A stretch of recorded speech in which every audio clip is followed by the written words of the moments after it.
જ્ઞાન રૂપી અંધકારમાં ડૂબેલા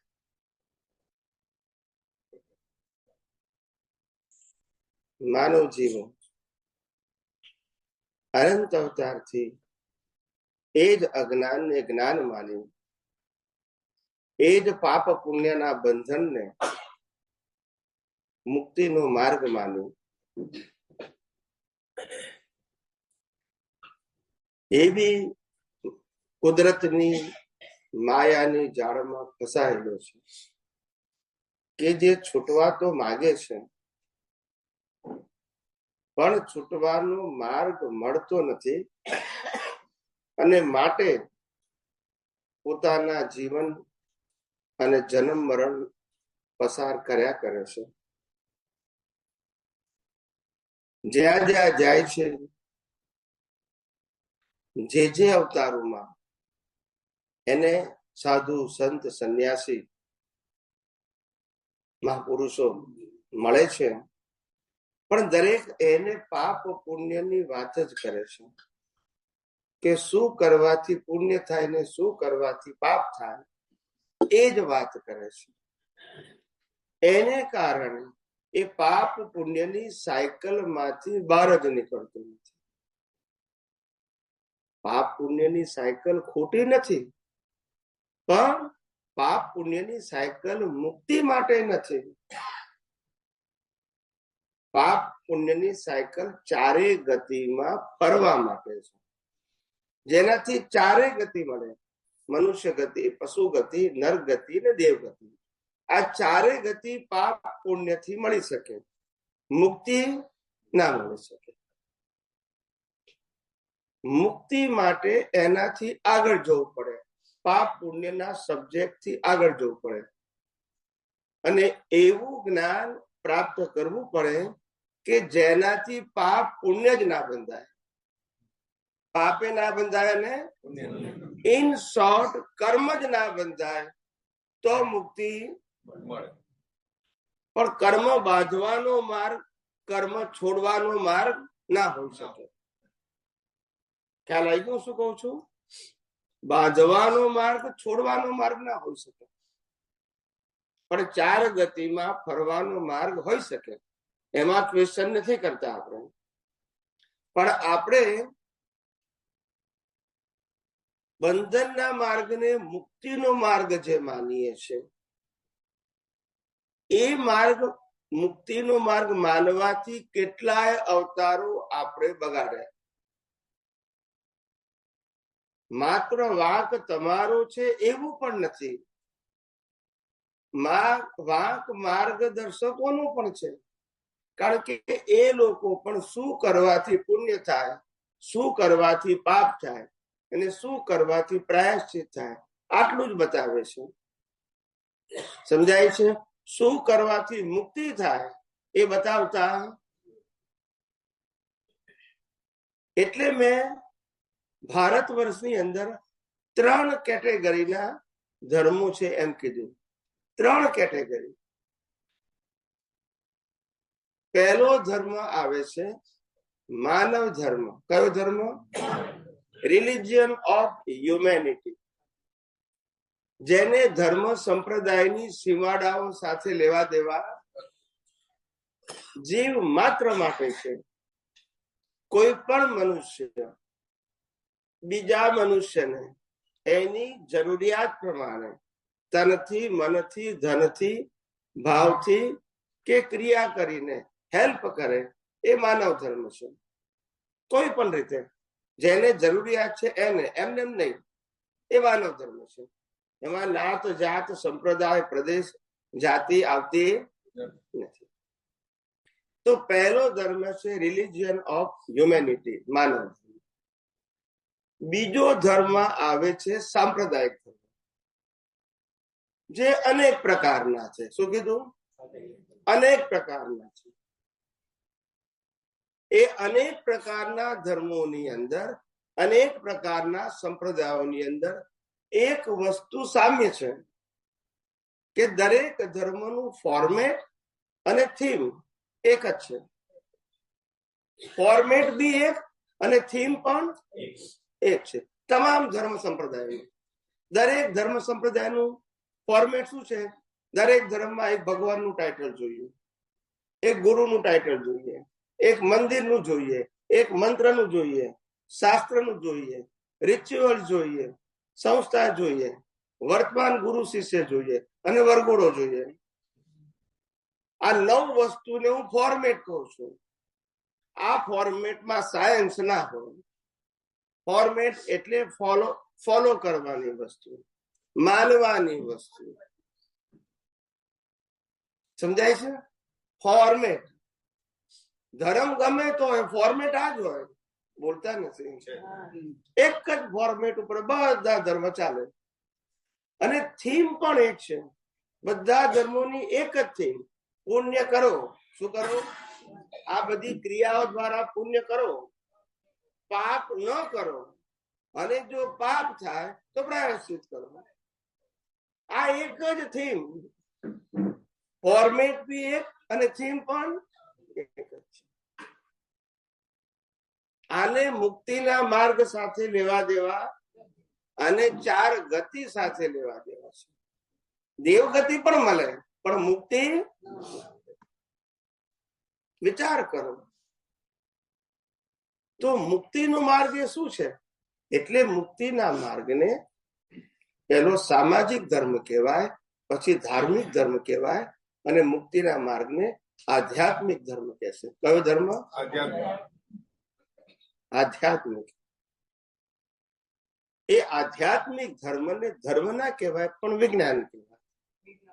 કારણ કે ધર્મ એ અલગ અલગ વ્યૂ પોઈન્ટ છે. શું છે? અને આધ્યાત્મ એ સનાતન સત્ય ઉપર આધારિત છે, કુદરતના કાનૂન ઉપર આધારિત છે, યુનિવર્સલ ટ્રુથ લો ઉપર આધારિત છે, કોઈના વ્યૂ પોઈન્ટ ઉપર આધારિત. અને આ યુનિવર્સલ ટ્રુથ ધર્મ, જેને આપણે વિજ્ઞાન કહીએ છીએ, આધ્યાત્મ વિજ્ઞાન, એ શું છે? એ આધ્યાત્મ વિજ્ઞાન જે છે એ મુખ્યત્વે અજ્ઞાન નાશ કરવાનો માર્ગ છે. શું નાશ કરવાનો? જે અજ્ઞાનથી કર્મ બંધાય છે અને કર્મના 2 પ્રકાર, પુણ્ય અને. અહીંયા અજ્ઞાન નાશ કરો એટલે પાપ પુણ્ય બને, એ જ મુક્તિનો. કર્મ બને તો જન્મ મરણ થાય ને, યસ કે નો? અને આ આધ્યાત્મ વિજ્ઞાન સમજવા માટે બહુ સીધો રસ્તો છે. સનાતન સત્યને જાણો. સનાતન નો મતલબ હતું, છે અને એ કોઈએ બનાવેલું. અને સનાતન સત્ય એટલે કુદરતના કાનૂનને આધીન. કુદરતનો કાનૂન પણ કેવો છે? સનાતન. દ્વાપર, ત્રેતા, સતયુગ, કળિયુગ, કાનૂન તો એક જ છે. હવે આ આધ્યાત્મ વિજ્ઞાનને સમજવા માટે આપણો મૂળ વિષય છે આધ્યાત્મ વિજ્ઞાન, જેને ઇંગ્લિશમાં કહેવાય સ્પિરિચ્યુઅલ સાયન્સ. એનો આધાર છે, એના બધા આધાર સનાતન છે. કેવા છે? એક બાજુ આત્મા છે, જે ચેતન છે, અવિનાશી છે અને અનંત શક્તિ વાળો છે. બીજી બાજુ આત્મા સિવાય શું છે? જેને આપણે સંસાર કહીએ છીએ, જેને દુનિયા કહીએ છીએ, જેને બ્રહ્માંડ કહીએ છીએ. એ 3 વિભાગમાં સમજાવવામાં આવે છે: કુદરત, કુદરતી કાનૂન અને કુદરતી. આ 3 ભાગમાં સમજાવવામાં આવે. ત્યારે તમને બ્રહ્માંડનું રહસ્ય સમજવાની શરૂઆત થાય. શું થાય? શરૂઆત. આ 3 વસ્તુ સમજાયા પછી પહેલું છે કુદરત. કુદરત એટલે શું? 6 સનાતન તત્વોનો સરવાળો. શું કીધું? 6 સનાતન તત્વોનો ટોટલ સરવાળો, એનું એક નામ કુદરત. એ કોઈ અલગ વસ્તુ કે વ્યક્તિ કે દેવી દેવતા કે ભગવાન પણ. 6 તત્વોથી આ બ્રહ્માંડ બનેલું છે ને 6 તત્વો સનાતન, કે જેનું ક્યારે અંત આવે અને એનું એક નામ કુદરત ઓળખવામાં આવે. હવે 6 તત્વોમાં પહેલું તત્વ આવે છે ચેતન તત્વ, જેને આપણે આત્મા કહીએ છીએ. શું કહીએ છીએ? આત્મા સનાતન છે, આપણને ખબર છે. આત્મા ચેતન છે, અવિનાશી છે, અનંત શક્તિ વાળો છે અને પ્રત્યેક જીવોમાં રહેલો છે. એકેન્દ્રિયથી માંડીને પંચેન્દ્રિય, મનુષ્ય, નર અને દેવોની અંદર પણ એ જ આત્મા. શરીર વિનાશી, આત્મા એટલે પેલું અવિનાશી આત્માની વાત થઈ. બીજું તત્વ છે જડ તત્વ. કયું તત્વ? જડ તત્વથી અવસ્થાઓ બની છે. જડ તત્વના સમૂહથી અવસ્થા બને છે. તત્વ કાયમનું, અવસ્થા ટેમ્પરરી. આ શરીર પણ જડ તત્વની અવસ્થાનું સમૂહ છે. સમજાય છે? માટે એને બાળી નાખો એટલે રાખમાં વિસર્જન થઈ જાય. સમજાય છે? ઘણા લોકો પૂછે છે કે સાઉથ ઇન્ડિયન લોકો અહીંયા ભસ્મ લગાવે છે, પેલા તો ભસ્મ કેમ લગાવે છે? કે એને સતત ખબર પડે કે આ શરીર આનું જ બનેલું. બોલતા નથી. એક દિવસ આ જ ભસ્મમાં રૂપાંતરિત થઈ જાય. એટલે એની જાગૃતિ રહે, એટલે સવારના પરમાં પૂજા કરીને લગાવી દે. ખ્યાલ આવ્યો? એટલે મારું શું થશે એનો પ્રશ્ન. આ એક્ઝામ્પલ છે, આ થવાનું છે, બોલતા નથી. યસ કે નો?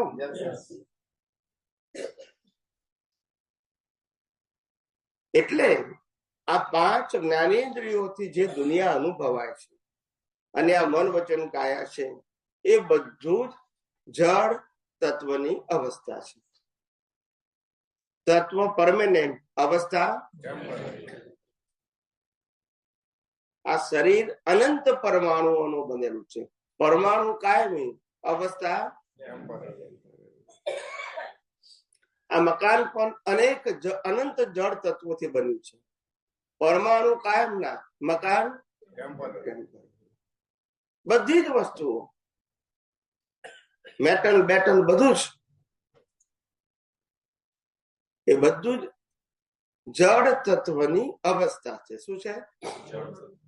તત્વ કાયમનું, અવસ્થા.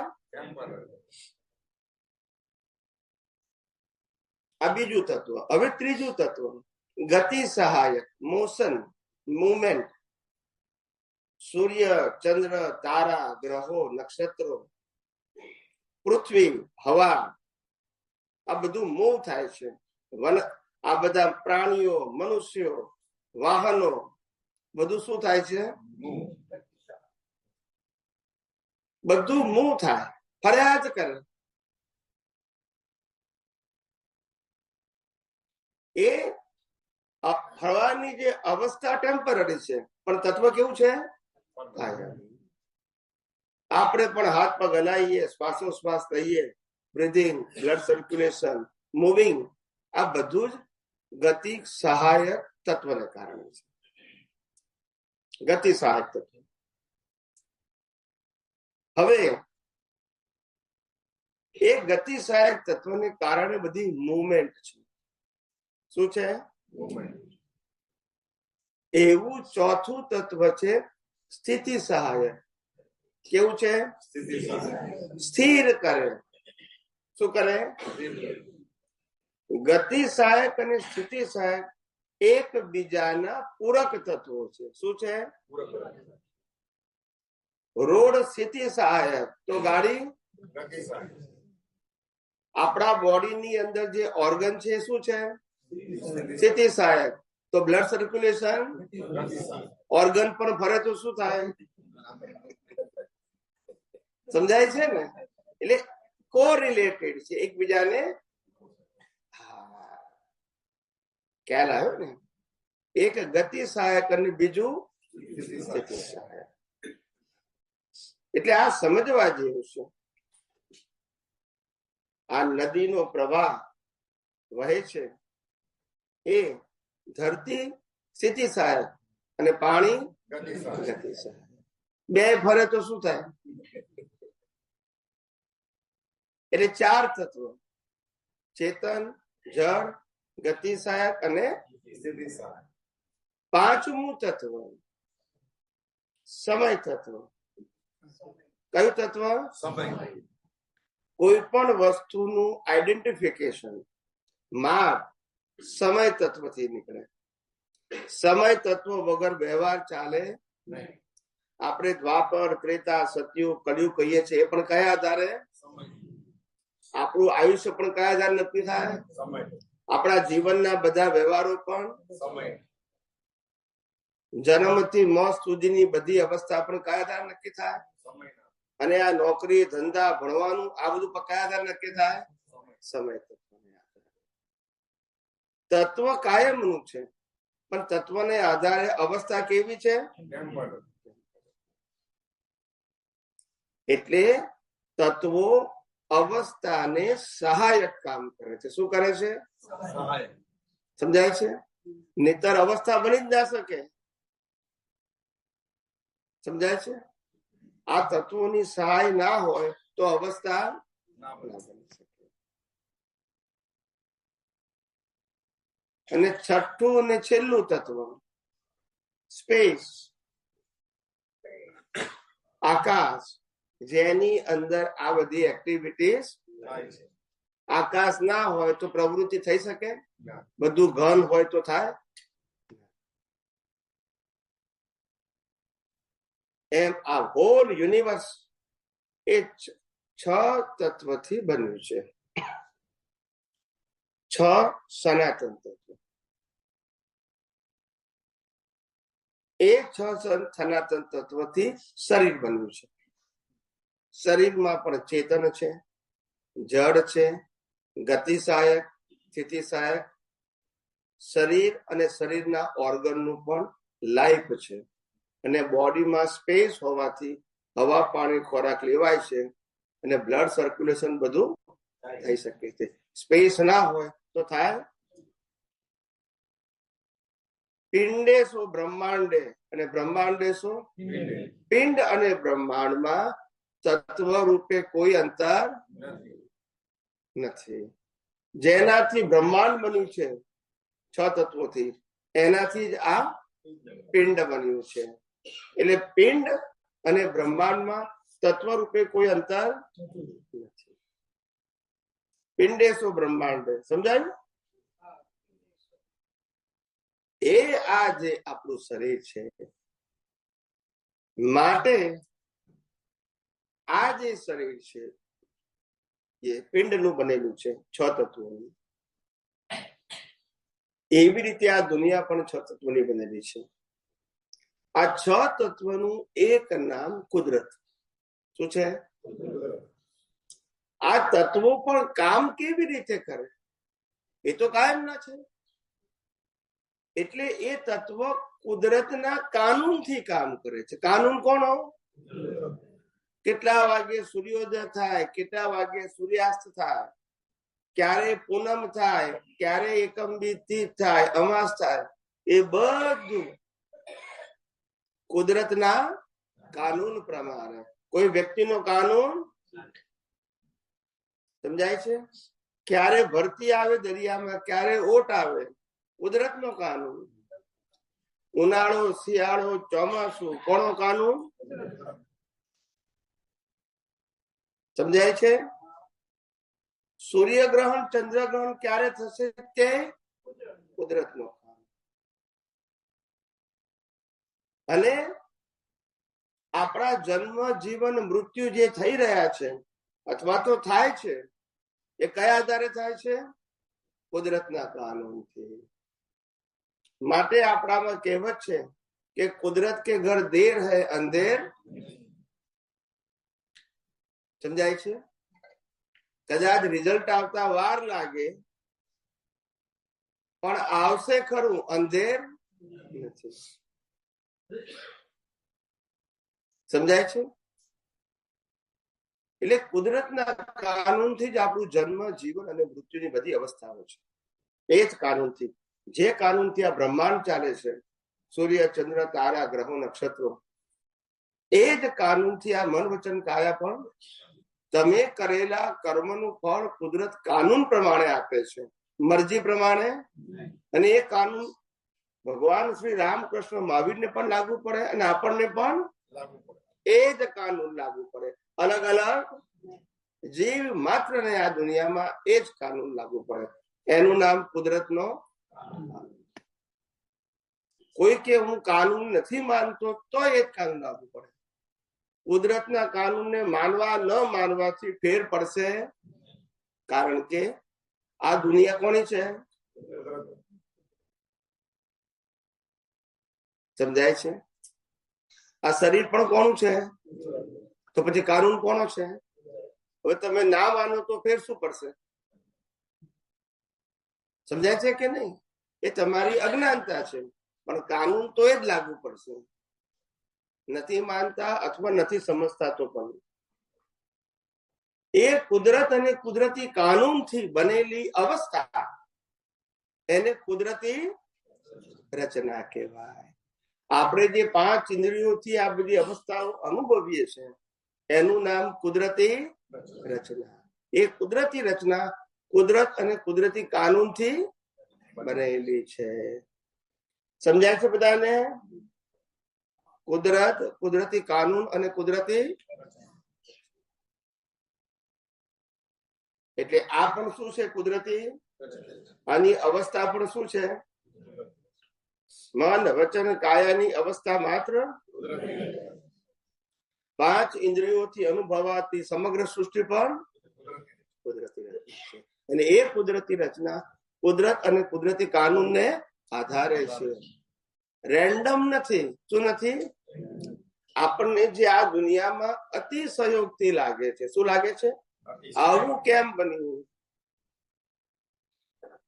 આવા માણસો કેમ છે? આવો કેમ સ્વભાવ છે? આવા રોગો કેમ થાય છે?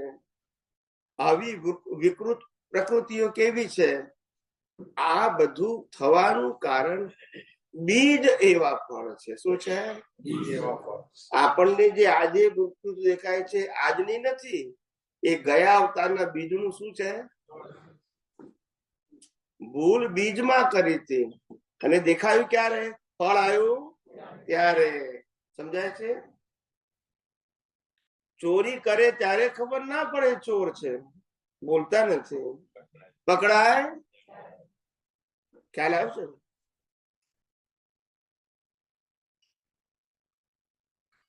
મારી વાત સમજાય છે?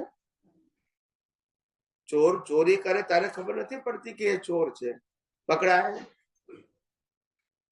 ખ્યાલ આવે ને?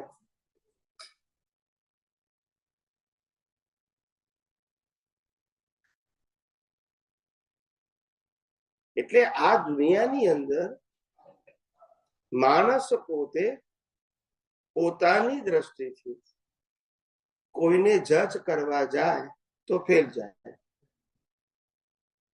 કારણ કે આ દુનિયામાં બહુ ધ્યાનથી સાંભળજો, કોઈની પ્રકૃતિ ગુનેગાર છે જ નહીં.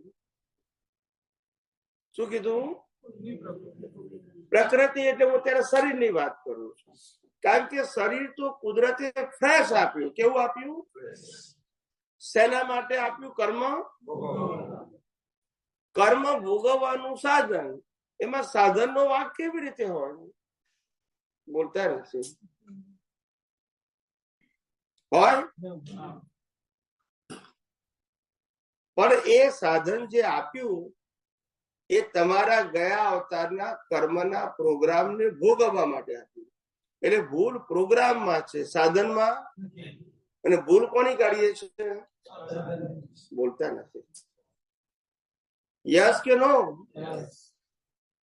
નાટકની અંદર રામાયણમાં રામ બી હોય ને રાવણ હોય કે નહીં? બંનેનો પગાર હરખો જ હોય, રોલ જુદા હોય. જો બોલતા નથી. હવે આપણે રાવણને ગાળો દઈએ, પણ ભાઈ મારે તો નોકરી કરવાની છે. ના સમજાય. એમાં એ કરે હું? એ રાવણનો રોલ ના કરે તો પગાર મળે?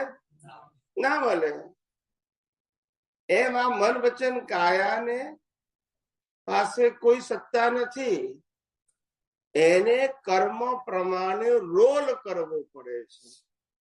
એટલે આ શરીરને બહુરૂપી કહેવાય. શું કહેવાય? આ કોઈનો છોકરો થાય, ભાઈએ થાય, પતિએ થાય, બાપ થાય, કાકો થાય, મામો થાય, શેઠ થાય, નોકર થાય, બહુરૂપી. ના સમજાયું? સમજાયું કે નહીં? બોલો. ઓફિસમાં જાય ત્યારે ઘંટડી મારીને ઓર્ડર કરે, પાણી લાવો. ઘેર વાઈફ કે બેસી જાઓ. શું કરે? પણ રોલ બદલાઈ ગયો. હવે શું થઈ ગયો? રોલ બદલાઈ ગયો. માણસ તો તેનો તે જ છે. હા કે ના? રોલ બદલાઈ ગયો. માણસ તો તેનો તે છે. વિચાર કરો, એક જ માણસના અનેક રોલ. ખ્યાલ આવ્યો? અને આ રોલમાં ને રોલમાં એ પોતે ભૂલી ગયો કે હું કોણ છું. બોલતા નથી. હું કોઈનો છોકરો છું, હું કોઈનો ભાઈ છું, હું કોઈનો પતિ છું, હું કોઈનો બાપ છું, કાકો છું, મામો શું છું એ જ ખબર નથી. ખરેખર રોલ જુદી વસ્તુ છે. અને હું કોઈ રામનો રોલ ભજવે, કોઈ લક્ષ્મણનો ભજવે, કોઈ રાવણનો ભજવે, કોઈ સીતાનો ભજવે. પણ રામ, લક્ષ્મણ, રાવણ કે સીતા એ પોતે છે? પોતે તો એનાથી કેવા છે? જુદા છે. ચંદુલાલ રામનો રોલ ભજવતા હોય, બોલતા નથી. સમજ્યા છે કે નહીં? અને શાંતાબેન સીતાનો રોલ ભજવતા હોય. હવે કેમનો મેર પડે? પણ જેવું 3 કલાકનું નાટક પતી જાય પછી હાથે ઘેર જાય કે જુદા ઘેર જાય? બોલતા નથી. બોલો. નાટકમાં તો એક જ લાગે, પછી શું થઈ જાય? એવું જે આ 3 કલાકનું નાટક છે ને, એવું આ જીવનનું 3 અવસ્થાનું નાટક છે. બાળપણ, યુવાની ને બુઢાપા. આ જેવું નાટક પતે હવ ના ઘેર, પછી ભેગા થાય. આ નાટક જ છે. નાટક એટલે શું? જે ના ટકે એનું નામ નાટક. શું કીધું? જે ના ટકે એનું નામ ટકે જ નહીં કોઈ દિવસ. ખ્યાલ આવ્યો? ઘણા લોકો કે સ્વામીજી હવે આ વિજ્ઞાન તો અમને મળી ગયું, પણ આ ક્યાં સુધી આ જો કરવાનું? મેં કીધું રોજ નવો એપિસોડ જોયા કરવાનો વગર પગાર. પૈસા આપવાના નથી, બરાબર છે? નાટક કરનારો નાટક કરે છે, તમારે તો જોવાનું જ છે. તમારે કરવાનું ક્યાં છે? આ નાટક કરનારું નાટક તમારે ક્યાં કરવાનું છે? આ નાટક તો શરીર કરે છે. એ શરીર કોનું છે? સંજોગ પણ કોણ આપે છે? શક્તિ કોણ આપે છે? તો તમને શું વાંધો છે?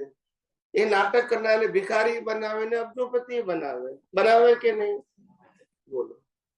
આપણે તો જોવાનું છે કે આ રોલ છે. આપણે તો વાંધો શું છે આપણને? પણ માણસ જયારે થઈ જાય ત્યારે ઉપાધિ થાય છે. સમજાય છે? બાકી રોપ તો ઘણા મારે છે, નથી મારતા? ઘણા કે છે હું ઘરનો મોટો માણસ છું, હું અસ્પન છું, મારા કયા પ્રમાણે કરવાનું ઘરમાં બધાએ. ના સમજાય? તો એક બેન તો ભણેલા ગણેલા હતા, 6 મહિના સુધી સાંભળ્યું, પછી એક દિવસ કહી દીધું મારા કારણે તમે હસબન્ડ થયા છો, નહીં તો હસબન્ડ કોણ તમને? બોલતા નથી. આ સ્ટેટસ મળ્યું ક્યારે? સમજાય છે કે નહીં? એટલે કહેવાનો મતલબ એવો છે કે આ રીતે આ કુદરતી કાનૂન અને કુદરતી રચનાથી બનેલી બધી અવસ્થા એ કુદરતી રચના છે. અને આ મન વચન કાયા પણ બધી અવસ્થા, પ્રત્યેક મન વચન કાયાની બધી અવસ્થા. અને આપણે જોવાનું શું છે? એ જોતા નથી ને મારું છે તારું છે. ભાઈ શરીર જ કુદરતનું છે તો સત્તા સંપત્તિ સંબંધ સાધન કોના હોય? નાટકમાં જોવાની જગ્યાએ આપણે આ નાટકને સાચું માની લઈએ છીએ. શું માની લઈએ છીએ? અને આ સાચા નાટકનો માર ખાઈએ છીએ. કયા નાટકનો? ખ્યાલ આવ્યો? નાટકમાં તો રામ રાવણ ને ટેન્શન હોય. રામની સીતા ઉપાડી જાય તો એક અંદર તો ખબર છે મારી ક્યાં છે. આ તો નાટકની છે, આ તો રોલ કરવાનો છે. એવું ખરેખર પણ એવું જ છે. આ ગયા અવતારના હિસાબથી ભેગા થયા, રોલ પતી જાય હો ના, પછી કોઈ કાગળ બાગળ આવે. જીવતા હોય ત્યારે તો એવું બોલે કે તમારા વગર 1 મિનિટ નહીં ચાલે. ગયા પછી પહેલું જુએ ઇન્સ્યોરન્સ છે કે નહીં. અને જો ના હોય તો કે મરતો ગયો ને મારતો ગયો. આપણી ભાષા કેવી છે? આપણી ભાષા કેવી છે? જો સમજાય છે? સમજવા જેવી છે. દુનિયા લૌકિક ભાષા સમજવા જેવી છે. એટલે આ જગતના સંબંધો બધા લોકો કે છે કે સાચા સંબંધો નોય સાચા સંબંધો. ખ્યાલ આવ્યો?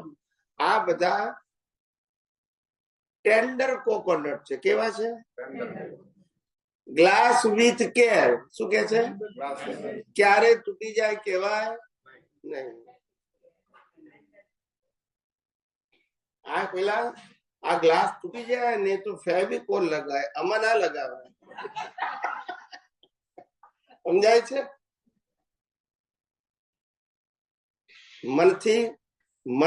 મન તૂટી જાય તો પછી ભારે થઈ જાય. સમજાય છે?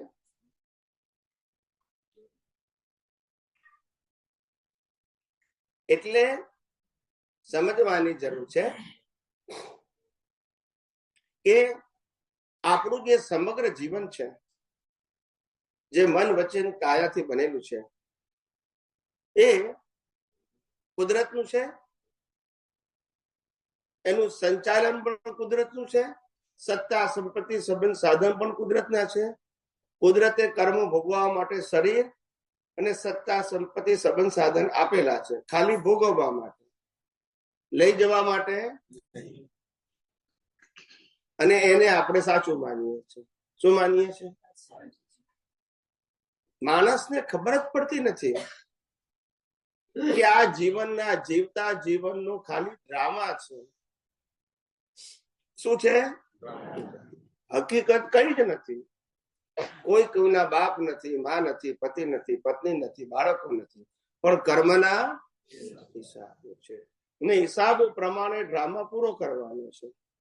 શું કરવાનો છે? પણ સાચું માનવાનું કેવી રીતે? દાખલો આપો. જેમ રામનો રોલ કરે પણ એને ખબર છે કે હું ચંદુલાલ છું, ખબર હોય કે નહીં? એમ આપણને ખબર પડવી જોઈએ કે હું કોઈનો દીકરો છું, હું કોઈનો ભાઈ છું, કોઈનો પતિ છું, પણ ખરેખર તો હું શુદ્ધાત્મા છું. શું છું? આ રોલ ચંદુલાલ ના છે, મારા. હું તો ચંદુલાલ થી સર્વથા મુક્ત એવો એ લક્ષમાં રહેવું જોઈએ.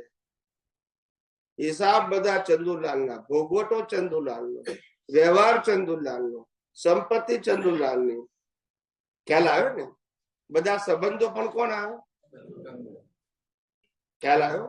ને હું ચંદુલાલ થી મુક્ત એવો. તો વાંધો શું છે? ખાલી સમજણની જરૂર છે. શેની જરૂર છે? આમાં કોઈ બહાર ફેરફાર કરવાનો નથી. આ બે ભેગા થવાથી ભ્રાંતિ ઉત્પન્ન થઈ. શું થયું? ચેતન અને જળ, આ શરીર જળ, આત્મા ચેતન, એ ભ્રાંતિથી ભેગા થયા. કેવા ભેગા થયા? હકીકતમાં નહીં, હકીકતમાં નહીં થયા, ભ્રાંતિથી ભેગા થયા. કેવા થયા? એનો માર ખાઈએ છીએ. ભ્રાંતિ એટલે શું? કે આપણી ગાડી ઊભી હોય અને સામેવાળાની ગાડી ચાલુ થાય, આપણને લાગે આપણી ચાલે છે, એનું નામ ભ્રાંતિ. હવે સમજી ગયા? આ મન વચન કાયાની ગાડી ચાલે છે જન્મથી મોત સુધીમાં, ને આપણને લાગે છે કે આપણી ગાડી ચાલે છે. એટલે આપણે તો સ્થિર જ છીએ. આત્મા તો કાયમ માટે કેવો છે? એની મુમેન્ટ વાળો ભાગ છે એ આપણો, પણ આપણી હાજરીમાં એ મુમેન્ટ કરે છે. પણ આપણે પણ ભ્રાંતિથી લાગે છે કે હું મુમેન્ટ કરું છું. શું લાગે છે? માટે આ દુનિયામાં કોઈ પણ વ્યક્તિ મન વચન કાયાથી સ્વતંત્ર, બધા પરતંત્ર. કેવા છે? મન વચન કાયાથી કેવા છે? એટલે વિચાર ના કરવો હોય તોય આવે, અને કરવો હોય તોય બોલતા નથી. રાતે નક્કી કરે કે 10 વાગ્યા છે, થાકી ગયા, હવે ઊંઘી જવું છે, તોય વિચાર બંધ. કારણ કે આપણા કંટ્રોલમાં તો ક્યારની સ્વિચ પાડી દઈએ, બોલતા નથી. સમજાય છે કે નહીં? એવું વાણી પણ આપણા કંટ્રોલમાં છે. બોલો. ઘણા તો એટલું ઝઘડતા હોય ને, ખ્યાલ આવ્યો, પછી બે માંથી એક ટાળું પડે. શું પડે? થાકે તો ખરા ને. જે જલ્દી સમજી જાય એ ટાળું પડે, પણ પેલું ટાળું ના પડે સામે વાળું પાત્ર, તો એને એમ લાગે કે આના કરતા રેડિયો હારો બંધ તો કરાય, આને કેમનું બંધ કરવું?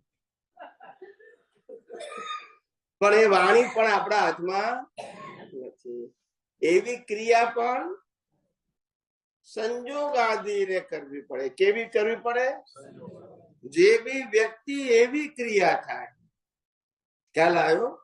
જેવી વ્યક્તિ એવી ક્રિયા થાય. સમજાય છે ને? માણસ એવો હોય કે પોતાના આસિસ્ટન્ટને ખખડાવે અને પોતાનો બોસ એને ખખડાવે. પરિસ્થિતિ બદલાઈ ગઈ. શું બદલાઈ ગઈ? આવું છે. એટલે સંજોગાધીન છે માનવ ભમેડો. આ ભમેડો કેવો છે? સંજોગાધીન. આપણે ભમેડા જે ફર્યા કરે છે એ ભમેડો છે. શરીર ભમેડો છે, આપણે ભમેડા નથી. પણ જે શરીર ફર્યા કરે છે સંજોગો આધીન, એમાં એને લાગે છે કે હું ફરું છું. આ ભૂલ છે. શું છે? એ ભૂલ છે. એટલે જ્ઞાની પુરુષે કહ્યું કે આ માનવ ભમરડો છે. શું છે? પણ લોકોને ભમરડો ખબર પડે, પણ આ ભમરડો ખબર પડી. બોલે ખરા, ગાય ખરા, પણ સમજે. તે આધ્યાત્મ વિજ્ઞાને સમજાયું કે ભમરડો એટલે શું? આ આપણે જે ભમરડો રમકડાનો ફેરવીએ છીએ, લાકડાનો, નીચે ધાર હોય, બરાબર, અને પછી આપણે દોરી વીંટીએ. શું વીંટીએ? દોરી વીંટીએ. અને પછી ભમેડો જમીન ઉપર ફેંકીએ. એટલે ભમેડાને ફેરવનાર અને દોરી એ બંને સાથે હોય, અને ભમેડો જમીન ઉપર છે. હવે જમીન ઉપર ભમેડો ફરે છે ત્યારે ભમેડો એવું કે છે, હું કેવો મારી સ્વતંત્ર શક્તિથી ફરું છું. છે કોઈ ફેરવનાર? બોલતા નથી. છે કોઈ ફેરવનાર? બોલો. પણ ફેરવનારને જાણ ના હોય તો ફરે. એમાં મન વચન કાયા રૂપી ભમરડાને કુદરત કર્મની જાળથી ફેરવે છે. ફેરવનાર કુદરત, જાળ કર્મની, અને ફરનાર આ. પણ જાળ ને કુદરત તો જુદા છે, દેખાતા. એટલે આ ભમરાને એવું લાગે છે હું કેવો મારી સ્વતંત્ર શક્તિથી ફરું છું, બોલતા નથી. પણ કુદરત કેવું હમણાં પ્રાણવાયુ બંધ કરી નાખવું કોવિડ ની જેમ તો ખબર પડે. સમજાયું કે નહીં? પછી ખબર પડે કે ઓક્સિજન ની કેટલી કિંમત છે. યસ કે નો? એટલે આ માનવ રૂપી ભમરડો જે છે એની પાસે કોઈ સ્વતંત્રતા, આ મનુષ્ય પાસે કોઈ સ્વતંત્રતા નહીં. જન્મે તારે મા બાપ નક્કી નહીં કરવાના, ભાઈ બહેન નક્કી, રહેવાનું ઘર પણ નક્કી, ધર્મ પણ નક્કી, ગામ પણ નક્કી, કાકા મામા પણ નક્કી, અરે પોતાનું નામ પણ નક્કી, બોલતા નથી. ખ્યાલ આવે? અને પોતે માને છે હું છું, પણ તું શું છું? તારું નામે લોકોએ આપ્યું છે, તારું શું છે? પણ અહંકાર. શું છે? એટલે જ્ઞાની પુરુષે એને નામ અને નામની માયા કીધી. શું કીધું? એ નામની સાથે માયા જોડાઈ છે. શું જોડાઈ છે? એ માયાને આધારે માણસને અસર થાય છે. ખ્યાલ આવ્યો? કારણ કે નામ ના હોય તો માયા હોય જ નહીં. શું કીધું? પણ નામ ના હોય તો વ્યવહાર પણ. એટલે આ નામને આધારે આ દરેકનું વ્યક્તિગત વ્યવહાર ચાલે છે. ઇન્ડિવિડ્યુઅલ બહુ સમજવા જેવું છે. એટલે આ જયારે મિકેનિકલ બોડી ને આ મિકેનિકલ દુનિયા સમજાશે ત્યારે ખબર પડશે કે આત્મા સ્ટેબલ છે. એની કોઈ મુવમેન્ટ, એની કોઈ ક્રિયા, ખાલી એની હાજરી છે, જેને ઇંગ્લિશમાં કહેવાય કેટાલિસ્ટ. શું કહેવાય? ઉદ્દીપક ગુજરાતીમાં કહેવાય કેટાલિસ્ટ. એની હાજરીમાં કર્મ બંધાય, એની હાજરીમાં કર્મ, પણ એ કર્મ બાંધતોય નથી અને ભોગવતોય નથી. પણ એની હાજરી ના હોય તો શરીર કર્મ બાંધી શકે પણ નહીં અને મળતું કર્મ છોડી શકે પણ નહીં અને બાંધી શકે. એટલે એની હાજરી છે. એટલે શરીર જડ હોય છતાંય ચેતન જેવું લાગે છે.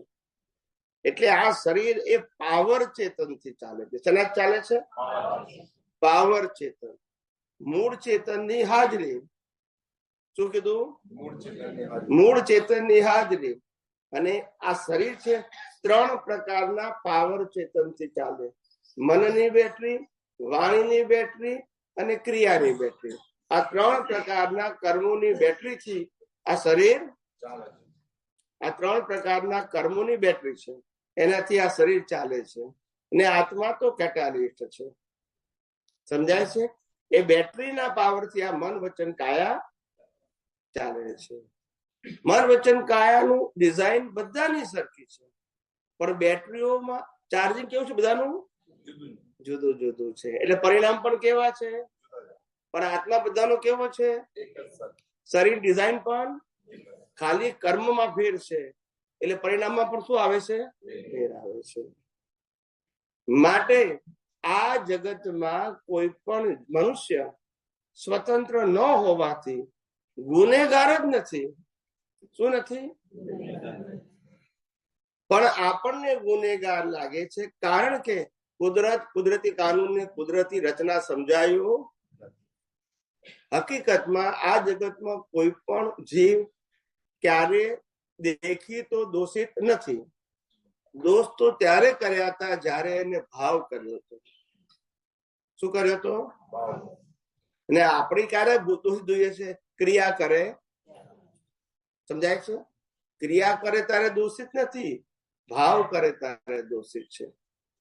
આપણા ઘરના કમ્પાઉન્ડમાં આપણે થોરિયાના ડુંડા વાયા હોય 1-1.5 ફૂટ નીચે પાણી નાખીને, અને મહિના 2 મહિના 3 મહિના પછી ઉગે તે થોરિયા કોઈએ નાખ્યા હોય, પછી આપણે મકાન ખરીદ્યું અને થોરિયા ઉગ્યા એટલે આપણને લાગે થોરિયા કેમ ઉગ્યા ભાઈ? પણ જે બીજ નાખ્યું એ જ ઉગે ને. પણ બીજ નાખ્યું એ ધરતીમાં એટલે બહાર દેખાય, પણ જયારે એનું ફળ આવે ત્યારે એમ કર્મ દેખાતા, પણ કર્મનું ફળ, પણ ફળ દેખાય ત્યારે ફળમાં ભૂલ નથી. ભૂલ ક્યાં છે? ને આપણે સુધારવા ક્યાં જઈએ છીએ? બોલતા નથી. સુધારવા પ્રકૃતિને જઈએ છીએ. પ્રકૃતિ સુધારી શકાય? પ્રાણ ને પ્રકૃતિ બે સાથે જ જાય. ખ્યાલ આવ્યો? સુધારો બીજમાં કરવાનો છે, ફળમાં નહીં. અને આપણે ફળમાં સુધારો કરવા જઈએ છીએ. શું કરીએ છીએ? ઝાડ ઉપર કેરીઓ આવી અને બધી કેરીઓ ડાઘા વાળી, તે આપણે બધી કેરીઓ કાપી નાખી. ફેરતી આવી તો ફેરતી ડાઘા વાળી, તોય કાપી નાખી. ત્રીજી વખત તો એ ડાઘા વાળી આવી. પછી પેલો કે ભાઈ કેરીઓ કાપવાથી કોઈ મેળ નહીં પડે, તું બીજ બદલ. બોલતા નથી. આ દેખાય છે ભૂલ નથી. ભૂલ ક્યાં છે? ને આપણે સુધારો ક્યાં કરીએ છીએ? આપણા ભૂલ આપણા કર્મના બીજમાં છે ને સુધારીએ છીએ મન વચન કાયાના ફળમાં. હવે શું થાય? સમજાય છે? મહેનત નકામી જાય. શું થાય? આ સોશિયલ લાઈફ તમે જોવા જાઓ ને, સોશિયલ લાઈફ તો જોવા જેવી હોય. હસબન્ડ વાઈફ ને સુધારવા પ્રયત્ન કરે, વાઈફ હસબન્ડ ને સુધારવા, સાસુ વહુ ને સુધારે, વહુ સાસુ ને, છોકરા મા બાપ ને સુધારે, મા બાપ છોકરાને. કોણ કોને સુધારે છે એ જ ખબર નથી, પણ એકબીજાની વાહે પડ્યા છે. શું છે? ત્યારે આપણે કીધું કે કોઈને સુધારવાની જરૂર નથી, દ્રષ્ટિ સુધારો. બોલતા નથી. ના સમજાય. શું સુધારવાનું છે? દુનિયા નહીં. સમજાય છે કે નહીં? આ પ્રકૃતિને સુધારવાની નથી, આપણી કે બીજાની. સુધારવાનું શું છે? સમજાય છે? લઈ લો, પછી આપણે ક્વેશ્ચન આન્સર લઈશું. આપણે નિગોજ માંથી જીવ જે વ્યવહાર રાશિમાં આવે છે તો આવરણ સાથે આવે છે ને? આવરણ નિગોજ ની અંદર જે જીવ છે એ બેભાન અવસ્થામાં છે. આવરણ ના કહેવાય. આવરણ ક્યારે આવે?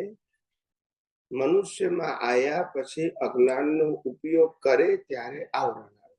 એ પેલા આવરણ શબ્દ વપરાય. ખ્યાલ આવ્યો?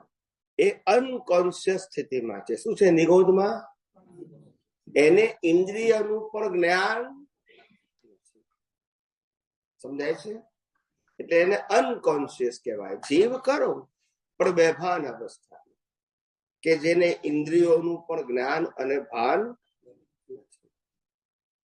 પછી નિગોદ માંથી વ્યવહાર રાશિમાં આવે ત્યારે એક ઇન્દ્રિયનું જ્ઞાન થાય. એ આવરણ નથી, એ ઇન્દ્રિય જ્ઞાન ખુલ્લું થયું. પછી 2 ઇન્દ્રિયનું જ્ઞાન ખુલ્લું થયું. પછી 3 ઇન્દ્રિયનું જ્ઞાન ખુલ્લું થયું. પછી 4 ઇન્દ્રિયનું, અને પછી 5 ઇન્દ્રિયનું. એ 5 ઇન્દ્રિયનું જ્ઞાન ખુલ્લું થાય ત્યારે પણ એનિમલમાં હોય. શેમાં હોય? પણ 5 ઇન્દ્રિયનું જ્ઞાન ખુલ્લું થયા પછી જે જન્મ થાય એ મનુષ્યનો. એ મનુષ્યમાં 5 ઇન્દ્રિયો વત્તા બુદ્ધિ મળે. એ બુદ્ધિના ઉપયોગથી આવરણ, કારણ કે બુદ્ધિ વાપરે પણ કયા આધારે વાપરે? ઇન્દ્રિય જ્ઞાનના આધારે. હવે ઇન્દ્રિય જ્ઞાનને આધારે દેખાતી વસ્તુ રિલેટિવ સત્ય છે, પણ એ વાપરે એટલે આવરણ. હવે સમજી ગયા? કારણ કે રિલેટિવ સત્યને શું માને? સનાતન સત્ય. અને આપણું આ વિજ્ઞાન શેના માટે છે? રિલેટિવ સત્યને જ નાશ કરવાનું. શેમાંથી? દ્રષ્ટિમાંથી, વ્યવહારમાંથી. આપણું વિજ્ઞાન રિલેટિવ સત્યને અજ્ઞાન કે છે. શું કે છે? અજ્ઞાન નો મતલબ થાય શરીરનું ખરું મારું. એના ફાધર હોય, મધર હોય, ભાઈ હોય, બહેન હોય, પતિ હોય, પત્ની હોય, બાળક હોય, સંપત્તિ, સત્તા, સાધન બધું આનું હોય, પણ મારું. હવે સમજી ગયા? આના માટે સાચું, આપણા માટે આનું જ્ઞાન એ આપણા જ્ઞાન સાથે લેવા દેવા. આ ટેમ્પરરી, આપણે આને કુદરત ચલાવે ને આપણે સ્વયંભૂ છે, સ્વતંત્ર છે. આત્માને કુદરત ચલાવી શકે.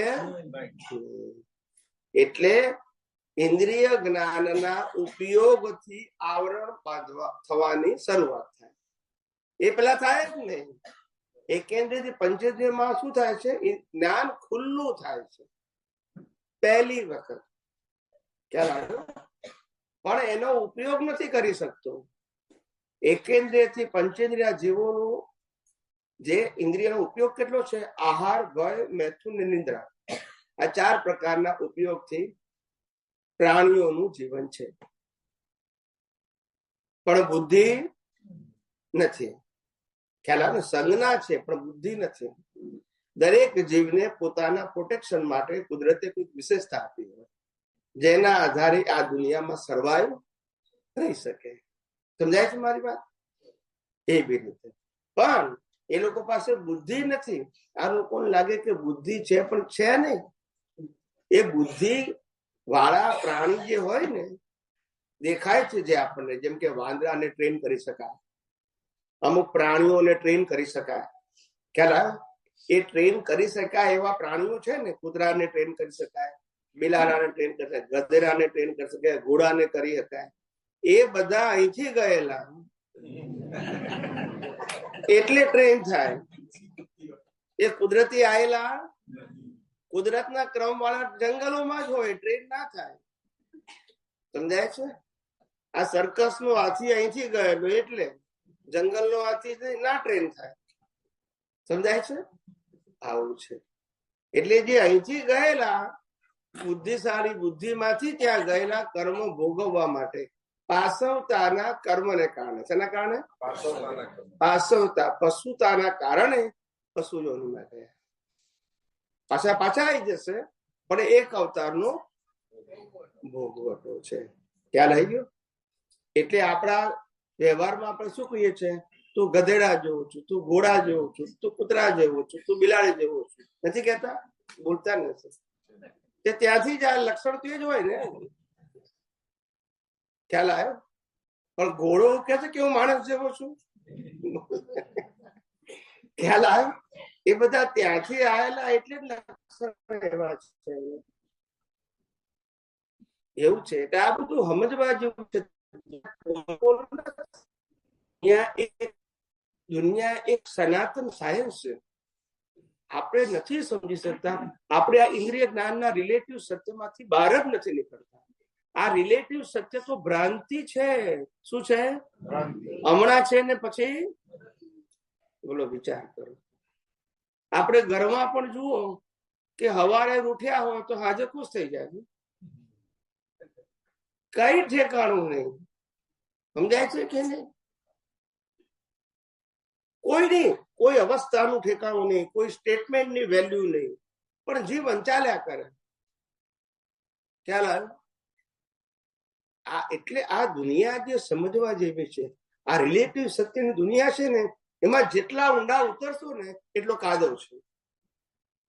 કોઈ સોલ્યુશન માટે એ ઉકલતી દુનિયાને કુદરતી રચના તરીકે જુઓ, ઊંડા. કારણ કે આ અત્યારે દેખાય છે બધી રચના ખરેખર કુદરતી છે. બીજ ગયા અવતારનું, ફળ આ ને આ અવતારમાં સંજોગ કોણે આપ્યા? કુદરતે. શરીર કોણે આપ્યું? કુદરતે. માટે કુદરતી રચના જુઓ, ઓપિનિયન આપો નહીં. ખ્યાલ આવ્યું? જ્ઞાની પુરુષ દાદા ભગવાને કહ્યું, opinion is the father of mind and language is mother of mind.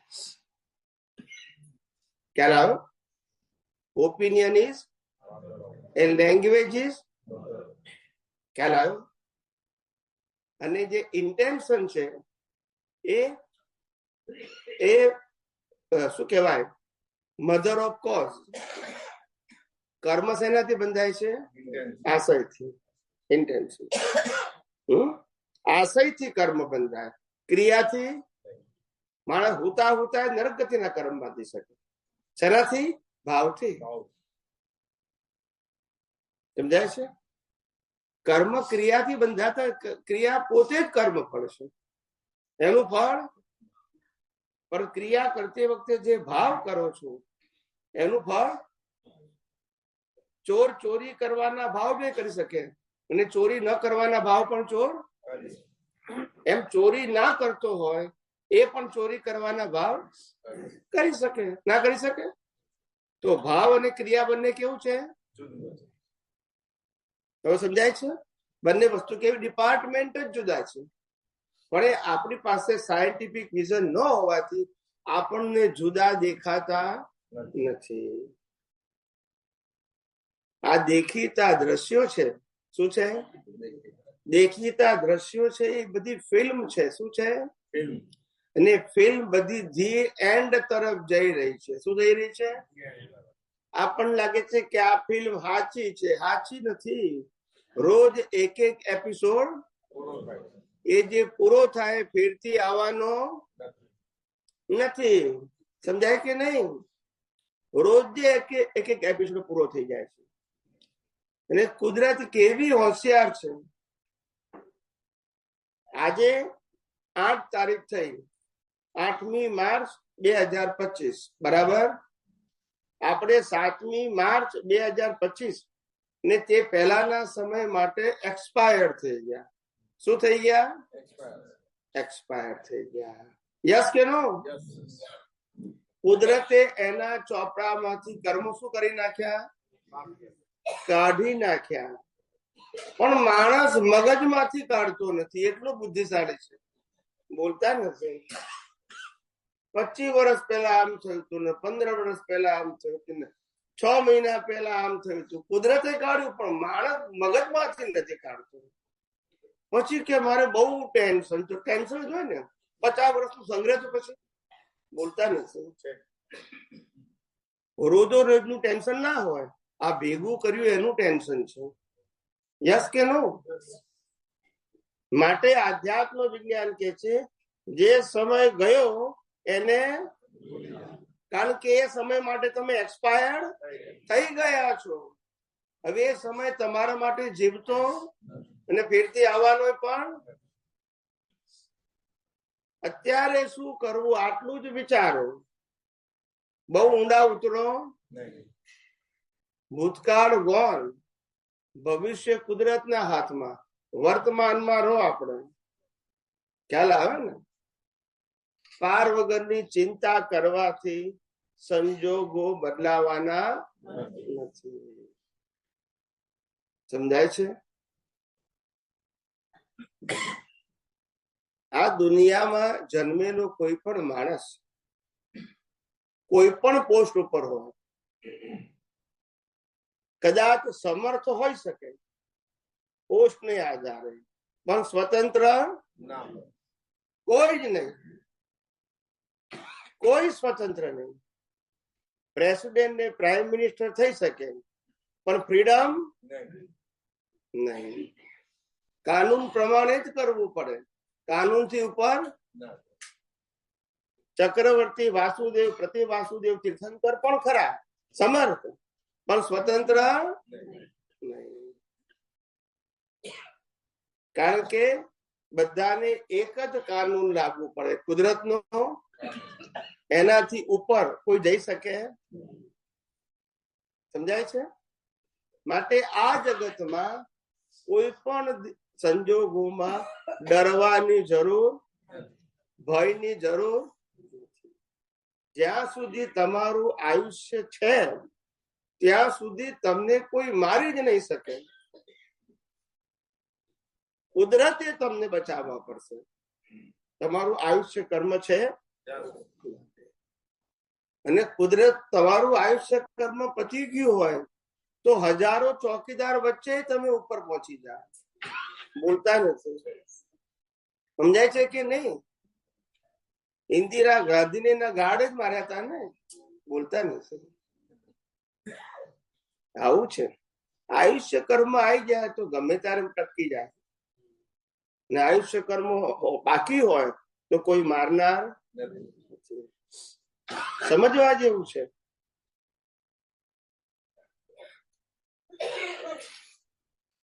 પૂછો.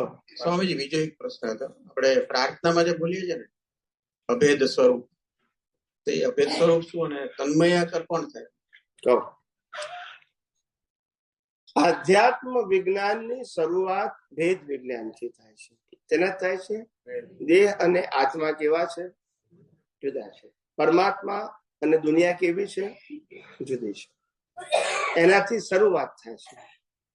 એનો એન્ડ ત્યારે આવે કે હું તમારા સ્વરૂપમાં અભેદ થઈ ગયું. આ ભેદ પણ રહે, એટલે કે દેહ દેહનું કામ કરે, કુદરતને આધીન, અને હું મારા પોતાના. એટલે જેટલી રોંગ બિલીફ હતી, બહેને વચ્ચે વેલ્ડિંગ કરતી હતી, વારે ઘડીએ શરીરને આત્મામાં વિભાજન કર્યા કરતી હતી, એ શું થઈ ગઈ? કલાશ થઈ ગઈ. એટલે અભેદ થઈ ગયો આત્મા. એટલે જે ભેદ કરવા વાળો જતો રહ્યો, અભેદ નો મતલબ ભેદ કરવા વાળો હતો ને, કે હું શરીર, અહંકાર, એ જતો રહ્યો. તન્માયાકાર એટલે પોતે પોતાનામાં સ્થિર થઈ ગયું. તન્માયાકાર એટલે બીજું કઈ નહીં. હે? અદ્વૈત જેવું. યસ, ખ્યાલ આવે. એટલે જ્યાં સુધી અજ્ઞાન છે, શું છે? ત્યાં સુધી દ્વૈત અને અદ્વૈત બે છે. શું છે? અંદર આત્મા છે અને બહાર પ્રકૃતિ છે. અંદર અવિનાશી છે અને બહાર, ખ્યાલ આવે? એ બે છે. એ બે ની વચ્ચે રોંગ બિલીફ છે. એ રોંગ બિલીફ કે છે હું શરીર છું, ક્યારેક કે છે હું આત્મા છું, ક્યારેક કે છે હું શરીર છું. સમજાય છે? એ ખ્યાલ, કન્ફ્યુઝન ખ્યાલ આવ્યો? આવું છે. એ વચ્ચે વાળો નીકળે ત્યારે કામ થાય, પણ ક્યારે નીકળે? એ વચ્ચે વાળાનું અજ્ઞાન ખલાસ થાય. એ ક્યારે ખલાસ થાય? તો કે આ બ્રહ્માંડનું સનાતન સત્ય જાણ્યા પછી અનુભવમાં આવી જાય તો એનું અસ્તિત્વ, કારણ કે અહંકારનું ઉદ્ગમ સ્થાન અજ્ઞાન છે. અજ્ઞાન એટલે રિલેટિવ સત્ય. શું કીધું? અને વિજ્ઞાન એટલે સનાતન સત્ય. રિલેટિવ સત્યથી સંસાર ચાલે, સનાતન સત્યથી સંસાર.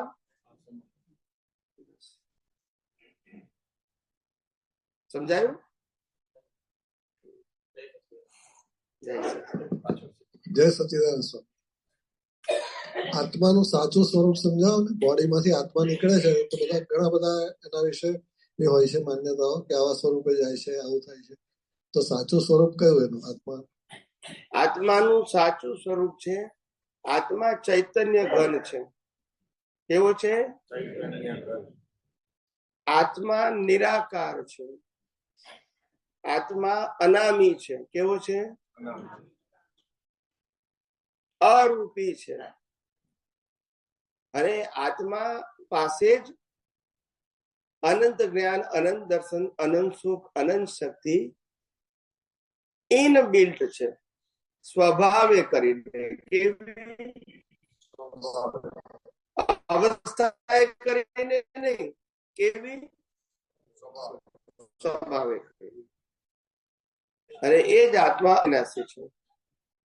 હવે તમારે શું પૂછવું છે? એટલે એનું સ્વરૂપ કે પ્રકાશ સ્વરૂપે ઘણા કહે છે કે નીકળી જાય છે, કોઈ કહે છે હવા સ્વરૂપે નીકળી જાય છે, નાકથી જાય છે, કોઈ કહે છે. આવું બધું જે અલગ અલગ માન્યતાઓ છે, સત્ય શું છે? એ દ્વાર કહેવાય. એ દ્વાર, પણ એનું સત્ય શું? આ નાકથી જાય એટલે હવા સ્વરૂપે, મોડાથી જાય એવું નથી. એ દ્વાર છે. આ દ્વાર છે. આપણા 1 2 3 4 ખ્યાલ આવે ને? દ્વાર છે. એ દ્વારમાંથી ગમે તે દ્વારથી જાય આવે છે. અને અહીંથી જાય તો મોક્ષે જાય. અને બ્રહ્મરંધ્ર કહેવાય. બ્રહ્મરંધ્ર માંથી જાય તો મોક્ષે જાય. ખ્યાલ આવી ગયો? જેમ ઉપરથી જાય એની ગતિ સારી થાય, જેમ નીચેથી જાય એની અધોગતિ થાય. હવે સમજાયું? એટલે આવું આ બધી વાતો શાસ્ત્રોમાં લખેલી જ છે. તમારે શું જાણવું છે એમાંથી? બસ એ જ. એટલે સાચું સ્વરૂપ જે બધા અલગ અલગ પ્રકારે બધા કહેતા હોય છે. કયા દ્વારથી જાય એના આધારે સ્વરૂપને કોઈ લેવા દેવા નથી. બરાબર. સમજાય છે?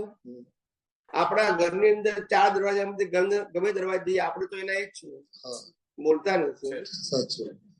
જે દ્વારા જાય એટલે રૂપ પણ લઈ ના જાય આપણે કે બદલાય, ખાલી એની ગતિ બદલાય છે. ગતિ ગતિ બદલાય. એ ગતિ એ એક જાતનું ઇન્ડિકેશન છે. ઇન્ડિકેશન ખ્યાલ આવે પણ એને કે સિમ્ટમ્સ કે સાઇન, એના આધારે નક્કી થાય કે એની ગતિ કઈ થઈ હશે. બાકી આત્માને કોઈ ફેર ના પડે, ગમે ત્યાંથી જાય.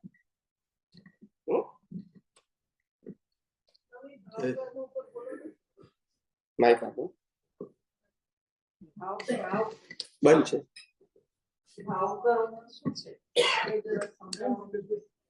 ભાવ કર્મ એટલે શું?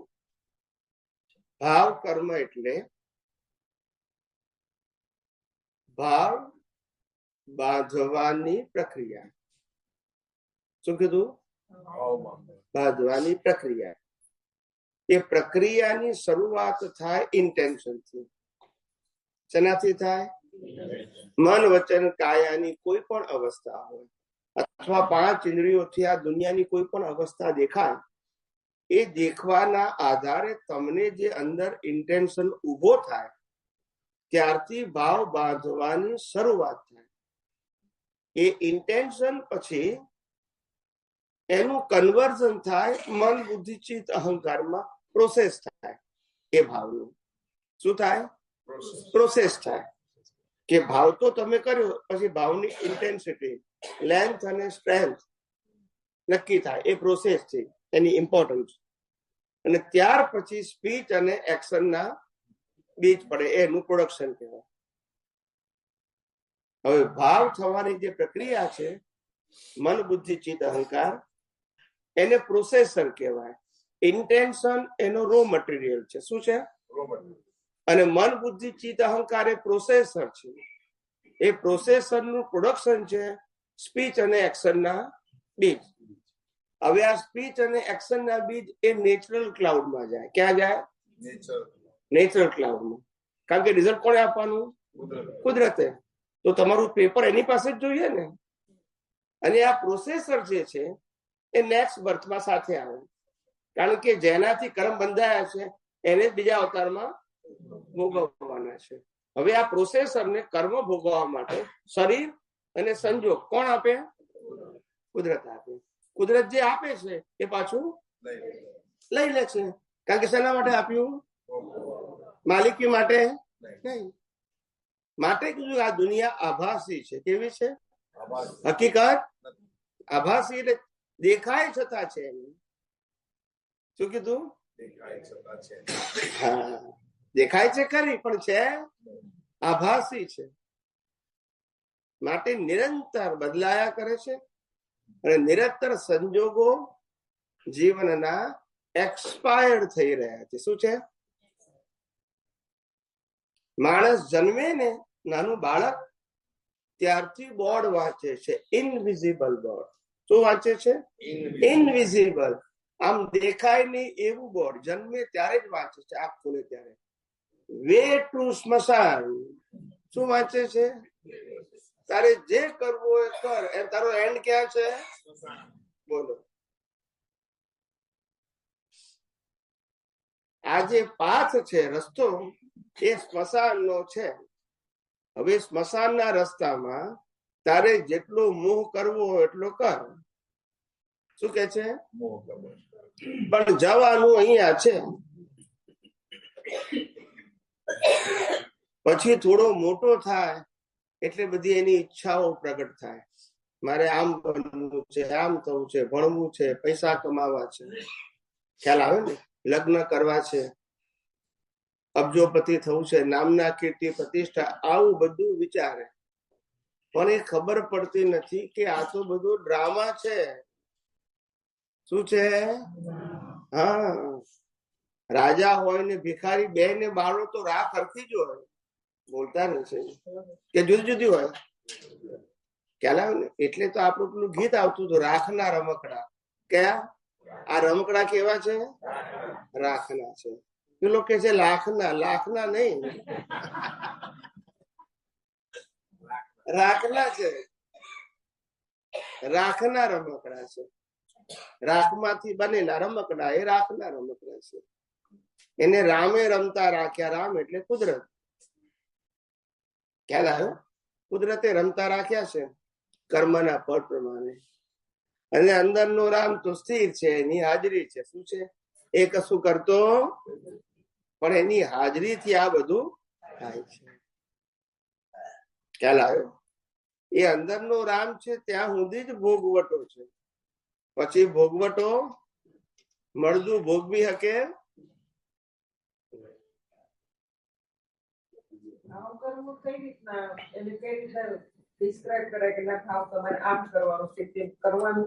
ના, આપણે તો એવું કહીએ છીએ, આ તો મેં ભાવ કર્મનું વર્ણન કર્યું, પણ આપણું કામ એવું છે કે મૂળ આત્મા ભાવા ભાવથી પર છે.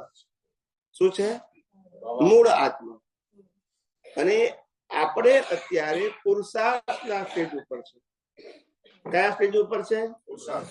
એટલે આપણું લાસ્ટ ડેસ્ટિનેશન ભાવા ભાવથી પર થવાનું છે. પણ એની પ્રક્રિયામાં પહેલું સ્ટેજ આવે છે કે પહેલા અજ્ઞાન નાશ કરવાનો પુરુષાર્થ કરો.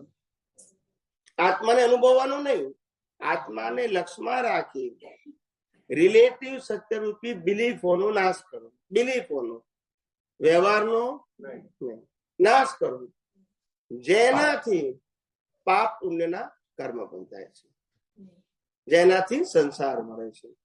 એ અજ્ઞાનનો નાશ કરો વિજ્ઞાનના ઉપયોગથી. એના ઉપયોગથી વિજ્ઞાન એટલે સનાતન સત્ય, વિજ્ઞાન એટલે કુદરતનો કાનૂન, કુદરતનો કાનૂન એટલે કુદરતી રચના જોવું. એ રચના જુઓ એ પુરુષાર્થ જ છે.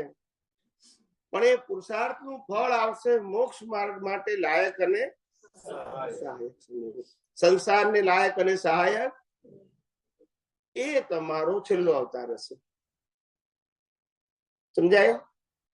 ત્યાર પછી નવા કર્મો નહીં બંધાય, પણ જૂના કર્મો તો, કારણ કે અજ્ઞાન નાશ થઈ જાય તો અહંકાર રૂપી અજ્ઞાન, અહંકાર રૂપી કર્મ બાંધનારાનું અસ્તિત્વ રહેતું અને માટે નવા કર્મ બંધાતા નથી. ખ્યાલ આવ્યો? અહંકારનું અસ્તિત્વ છે ત્યાં સુધી પુરુષાર્થ છે અને ત્યાં સુધી જન્મ મરણ છે.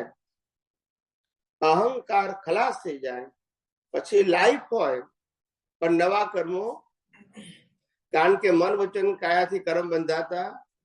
કર્મ તો અજ્ઞાન રૂપી અહંકારથી બંધાય છે. એનું અસ્તિત્વ ના હોય તો કર્મ ના બંધાય. ખ્યાલ આવ્યો?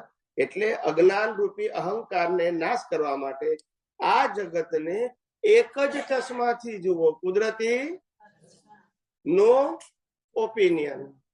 પછી કર્મ બંધાય નહીં. હવે સમજી ગયા?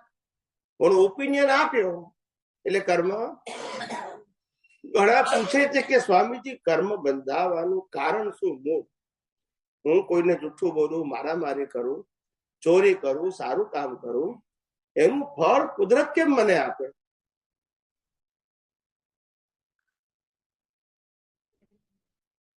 ખ્યાલ આવ્યો?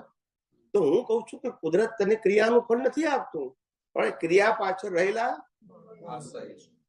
ભાવનું, આશયનું ફળ આપે છે. હવે તમે કોઈને એમ કહો છો કે આને, આ વ્યક્તિએ મને દુઃખ આપ્યું, એવું જયારે તમે કહો છો, અંદર આરોપ કરો છો, ત્યારે કુદરત કે છે કે આ વ્યક્તિ ઇનડાયરેક્ટલી મારા ઉપર આરોપ કરે છે.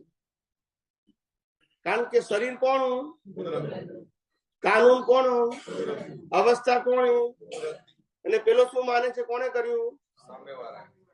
એનું કુદરત પનિશમેન્ટ કરે છે. હવે સમજી ગયા?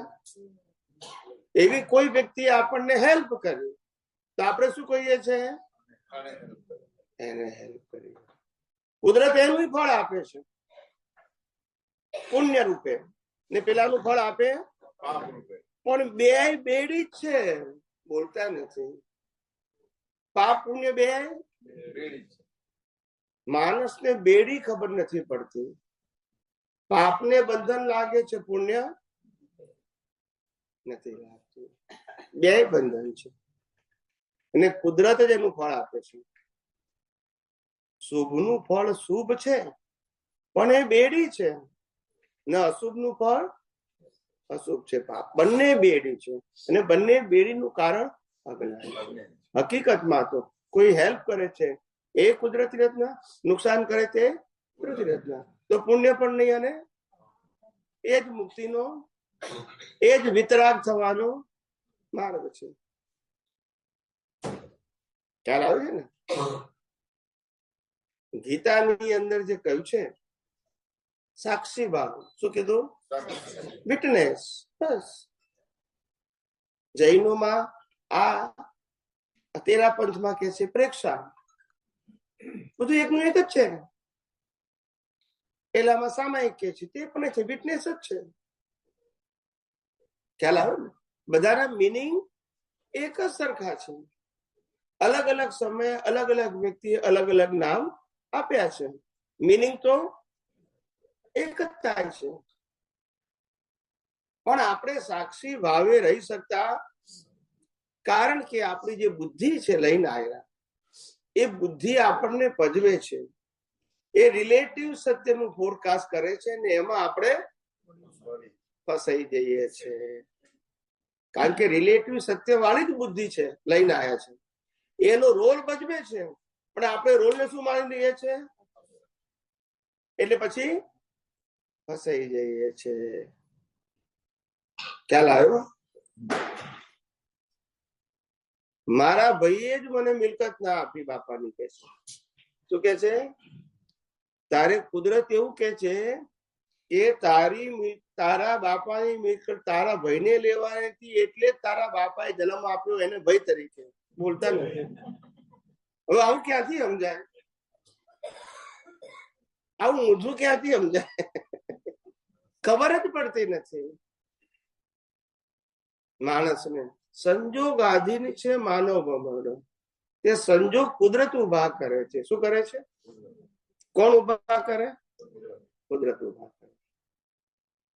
ઘણાને એવું લાગે કે ભાઈ ઉંમર લાયક છોકરો ને છોકરી થયા, મા બાપને એની ચિંતા હોય. શું હોય? કે છોકરાને છોકરી નહીં મળે તો, છોકરીને છોકરો નહીં મળે તો. આ ચિંતા વ્યર્થ છે. પણ શું છે? વ્યર્થ છે. કારણ કે જો બંનેને લગ્ન કરવા છે તો કુદરત ભેગા કરવાની જ છે. એનો ટાઈમ પાકવો જોઈએ. સમજાય છે? લગ્ન કરવાના ભાવ કર્યા હોય ને લગ્ન કરવાનો સંજોગ ના આવે એવું બને નહીં. ખ્યાલ આવ્યો? પણ ક્યારે થાય એનો સમય પાકે. આ તો નક્કી કરે કે લગ્ન 30 વર્ષ થયા, હજુ કોઈ છોકરો દેખાતો નથી. ભાઈ છોકરો તો જન્મી ગયો છે. કઈ લગ્ન કરે તારે જન્મે છે એવું બોલતા નથી.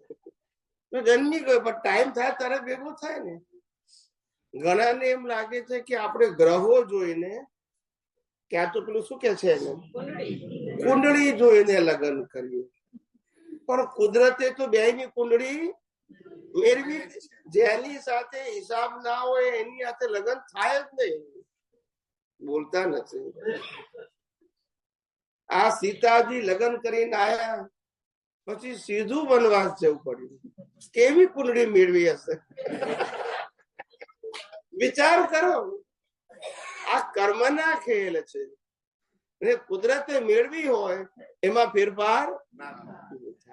તમે તમારી બુદ્ધિથી મેળવવા જાઓ એમ મળે નહીં.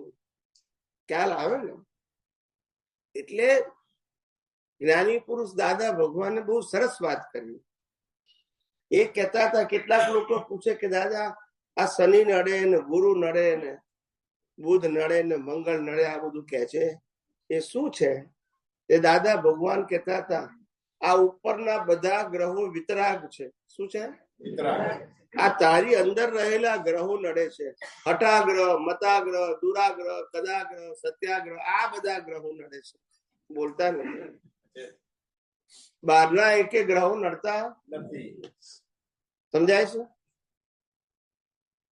પણ સાચી વાત કોઈને સમજાતી એટલે આવું બધું ગતકડું કાઢે અને પેલા લોકોના ધંધા હોતા નથી. ખ્યાલ આવ્યો? જ્યોતિષ રાજુ જ બેઠો હોય, ક્યારે આવે? ખ્યાલ આવે? આપણે જઈએ ત્યારે જ્યોતિષ નું ભવિષ્ય ખુલ્લું થાય અને એ આપણું ભવિષ્ય ખુલ્લું થાય. દુનિયા કેવી પોલક બોલ છે એ જ સમજ નથી પડતી. આપણને લાગે ડોક્ટર આપણું સારું કરશે, ડોક્ટર લાગે સારો આપણને પીઠમ રહી ગયો, 5 લાખ નું તો ઓપરેશન કરાવવું, ડોક્ટર આપણા ઉપર છે ને આપણે કેવી દુનિયા કેવી ચીજ ખબર નથી પડતી. ખ્યાલ આવ્યો? બહુ સમજવા જેવું છે, બહુ ખરેખર કહું છું. ગ્રાહક ને લાગે કે આ દુકાનમાંથી મને વસ્તુ મળી જાય તો સારું, વેપારી લાગે ગ્રાહક આવે તો સારું. દરેક બંને એકબીજાના ઘાટમાં જ છે બધા, ને હિસાબ હોય એટલે કુદરત ભેગા કરી આપે. કે આપણે કઈ આપણી ઈચ્છાથી ભેગા થતા નથી, હિસાબથી ભેગા થાય છે. શું થાય છે? અને જેવા ક્રેડિટ ડેબિટ ના હિસાબ છે એવા જ ભેગા થાય. ખ્યાલ આવ્યો? જમાઈ હોય તો એને જેટલું આપો એટલું ઓછું, અને બહુને જેટલું લાવે એટલું ઓછું. એકમાં ક્રેડિટ કાર્ડ, એકમાં ડેબિટ કાર્ડ. બોલ, આ કર્મના ખેલમાં જોજો, આ બધું આ કર્મના ખેલ છે. એટલે એવા જ એકાઉન્ટ છે. ખ્યાલ આપ્યો? ખ્યાલ આવે તમને? આ એકાઉન્ટ જ એવા છે આપણા. હવે આપણે બધાને હરખા ગણીએ તો શું થાય? જેના જેવા એકાઉન્ટ, ખ્યાલ આવ્યો? એવા એકાઉન્ટ પછી શું થાય? મોકલે. ને આપણે તો એકાઉન્ટ બધા ક્લોઝ જ કરવા છે. શું કરવા છે? બેલેન્સ જોઈએ જ નહીં આપણે. ખ્યાલ આવ્યો? જ્યાં સુધી ડેબિટ ક્રેડિટ બેલેન્સ હશે ત્યાં સુધી નોટિસો આવશે કુદરતની. 0 બેલેન્સમાં નોટિસ ના આવે. ખ્યાલ આવ્યો? કોઈને પૂછવું હોય તો? જય સચ્ચિદાનંદ સ્વામી. જય સચ્ચિદાનંદ. આપણે પ્રયત્નની કેટલી લિમિટ હોવી જોઈએ? પ્રયત્ન તો રિલેટિવ સત્ય છે, સાયન્ટિફિક શબ્દ છે જ નહીં. આ તો લૌકિક ભાષામાં લોકોના અહમ ના દુભાય એટલે અમે વ્યવહાર ભાષામાં કહીએ છીએ પ્રયત્ન કરજો. પણ પ્રયત્ન પણ કુદરતી રચના જ છે, પણ એવું વ્યવહારમાં બોલવાનું નહીં. તમારે થાય એ કરો, થાકે એટલે પછી બે પછી કે બધું કર્યું હવે કઈ થતું નથી, હવે બેહો. હવે કે નથી કહેતા ઘણી કોઈ રોગ થાય તો કે કેટલા ડોક્ટરો વૈદ્યને બતાવ્યું, કઈ ના થયું, પછી શું કરે? એટલે પ્રયત્નની કોઈ ના નથી કહેતું, પણ પ્રયત્ન એ પણ કુદરતી રચનાના ભાગમાં જ આવે છે. એમાં કોઈ લિમિટ નથી હોતી. તમને સંજોગો પ્રમાણે તમે પ્રયત્ન કરી શકશો. એ આપણે સ્વામી સમજતા હોય પણ આજુબાજુ વાળા ના સમજતા હોય. દાખલા કે પાર્ટનર હોય ધંધાના, તો એ લોકો કે ભાઈ આમ કરો તેમ કરો, આપણને શાંતિ હોય કે ભાઈ હવે જેમ થશે તો ખરું. પણ એ લોકોને એમ હોય કે ભાઈ કઈ કરો તો આપણે કેવી રીતે પછી કરવું? કશું નહીં. એ તો એ આ દુનિયા ડ્રામા છે, સાચું કશું નથી. એ તમારા પાર્ટનરે ડ્રામા જ કરતા હોય અને આપણે ડ્રામા જ કરવાનું. સાચું માનવી એ જ તકલીફ છે. એ લોકો પ્રયત્ન કરો, આપણે કહેવાનું ખૂબ પ્રયત્ન કરીશું, કઈ જોવા આવે છે? આપણે કે અમારાથી આમ નહીં થાય, આમ નહીં થાય, તો પછી આપણે ઓર બધા સંભળાવે. એ નાટક કરે, આપણે નાટક જ કરવાનું. સાચું કહેવા જઈએ તો આ દુનિયામાં માર ખાવાનો છે. એટલે એવું નહીં, ખોટું બોલવાનું એવું નથી કહેતો. સાચાનો મતલબ સંજોગોને સાચા ના માનજો, સંજોગો એ હિસાબ પ્રમાણે ઉકળશે, આપણી માન્યતા પ્રમાણે. રામ કશું ના કરે તોય વનવાસ થાય, બોલતા નથી સાહેબ. અને કશું ના કરે તો સીતા ઉપાડી જાય, બોલતા નથી. હા કે ના? અને ગમે એટલા જ્ઞાની હોય તો રાવણ માને નહીં. ને આપણે બધા આપણે શું માનીએ ઘરમાં? બધા મારું કયું કરો. એટલે ભાઈ કોણ કરે તારું કયું? સમજાય છે કે નહીં? રામનું રાવણે અને કૃષ્ણ ભગવાનનું દુર્યોધને. બોલો, ખ્યાલ આવ્યો? કોણ કોનું માને? આ તો કર્મના ખેડ છે, આમાં કઈ સાચું છે? કઈ નાટક છે. નાટક એટલે ના ટકે એનું નામ. એને સાચું માનવું એ જ મુશ્કેલી છે. હું શરૂઆતમાં સત્સંગ કરતો હતો ને, તો બધા મને એવું કહેતા હતા કે સ્વામીજી તમે આ વિજ્ઞાનની વાત કરો છો, અમને સમજાઈ ગયું, પણ હવે અમે લોકો જોઈએ એવો એનો ઉપયોગ કરતા નથી. તો કીધું અમારી લિમિટ કહો કે જે કહો તે ક્ષમતા કહો, પણ કરતા નથી. હવે તમે 2-5 વર્ષ સુધી અમે તમને ભૂલી જઈએ, તમને ભૂલી જઈએ ને વિજ્ઞાનને ભૂલી જઈએ એટલે એનો ઉપયોગ ના કરીએ, તો તમને શું થાય?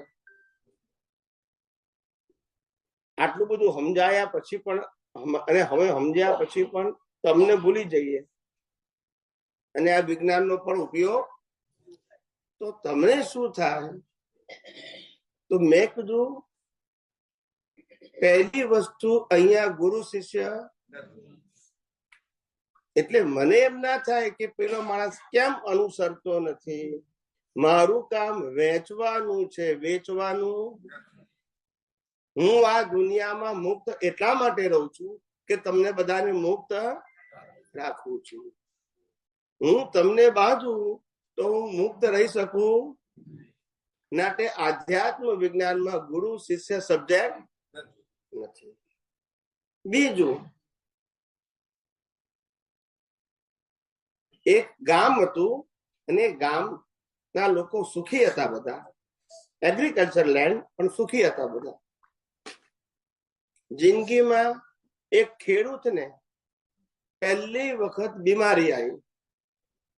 તો ગામડાઓમાં તો ડોક્ટર ના હોય, વૈદ હોય. શું હોય? વૈદ હોય ને.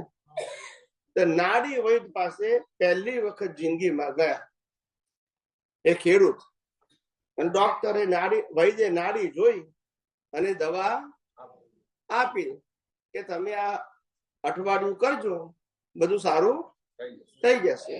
અને વૈદ્યો કશું પૂછે નહીં, એમને અહીંયા જોઈને બધું ખબર પડી જાય.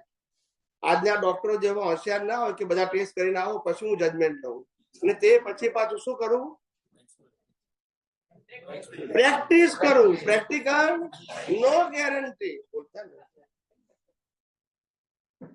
આટલા બધા રિપોર્ટ પછી પણ હું પ્રેક્ટિસ જ કરીશ. નો એટલે લખાઈ લે બધું. મટવાની બાહેધરી આપતો ને તમને લખી નાખ્યું ઓપરેશનમાં કે બચવાની હું ગેરંટી. બચો તો તમારું તકદીર, જાવ તો સહી કરેલી જ છે. ખ્યાલ આવ્યો? તે પેલા વૈદ્ય દવા આપી અને ચરી પાડવાનું. આયુર્વેદિક માં ચરી પાડવી પડે. તો વૈદ્ય કીધું તો મરચા નહીં ખાવાનું, બાકી તારે જે ખાવું એ ખાજો. તે અઠવાડિયું થઈ, દવા આપી. અઠવાડિયા પછી પાછા આવ્યા કે હજુ કોઈ ફેર પડ્યો. વૈદ્ય ફેરથી જોયું, ફેરથી દવા આપી, અને પેલા ફેરથી દવા લીધી, પણ તોય મટ્યું. ત્રીજી વખત આવ્યો. વૈદ કે છે નક્કી કઈ મારી દવામાં તો ભૂલ નથી, પણ આ ક્યાં તો દવા લેતો નહીં હોય, ક્યાં તો ચરી પાડતો નહીં હોય, બેમાંથી એક.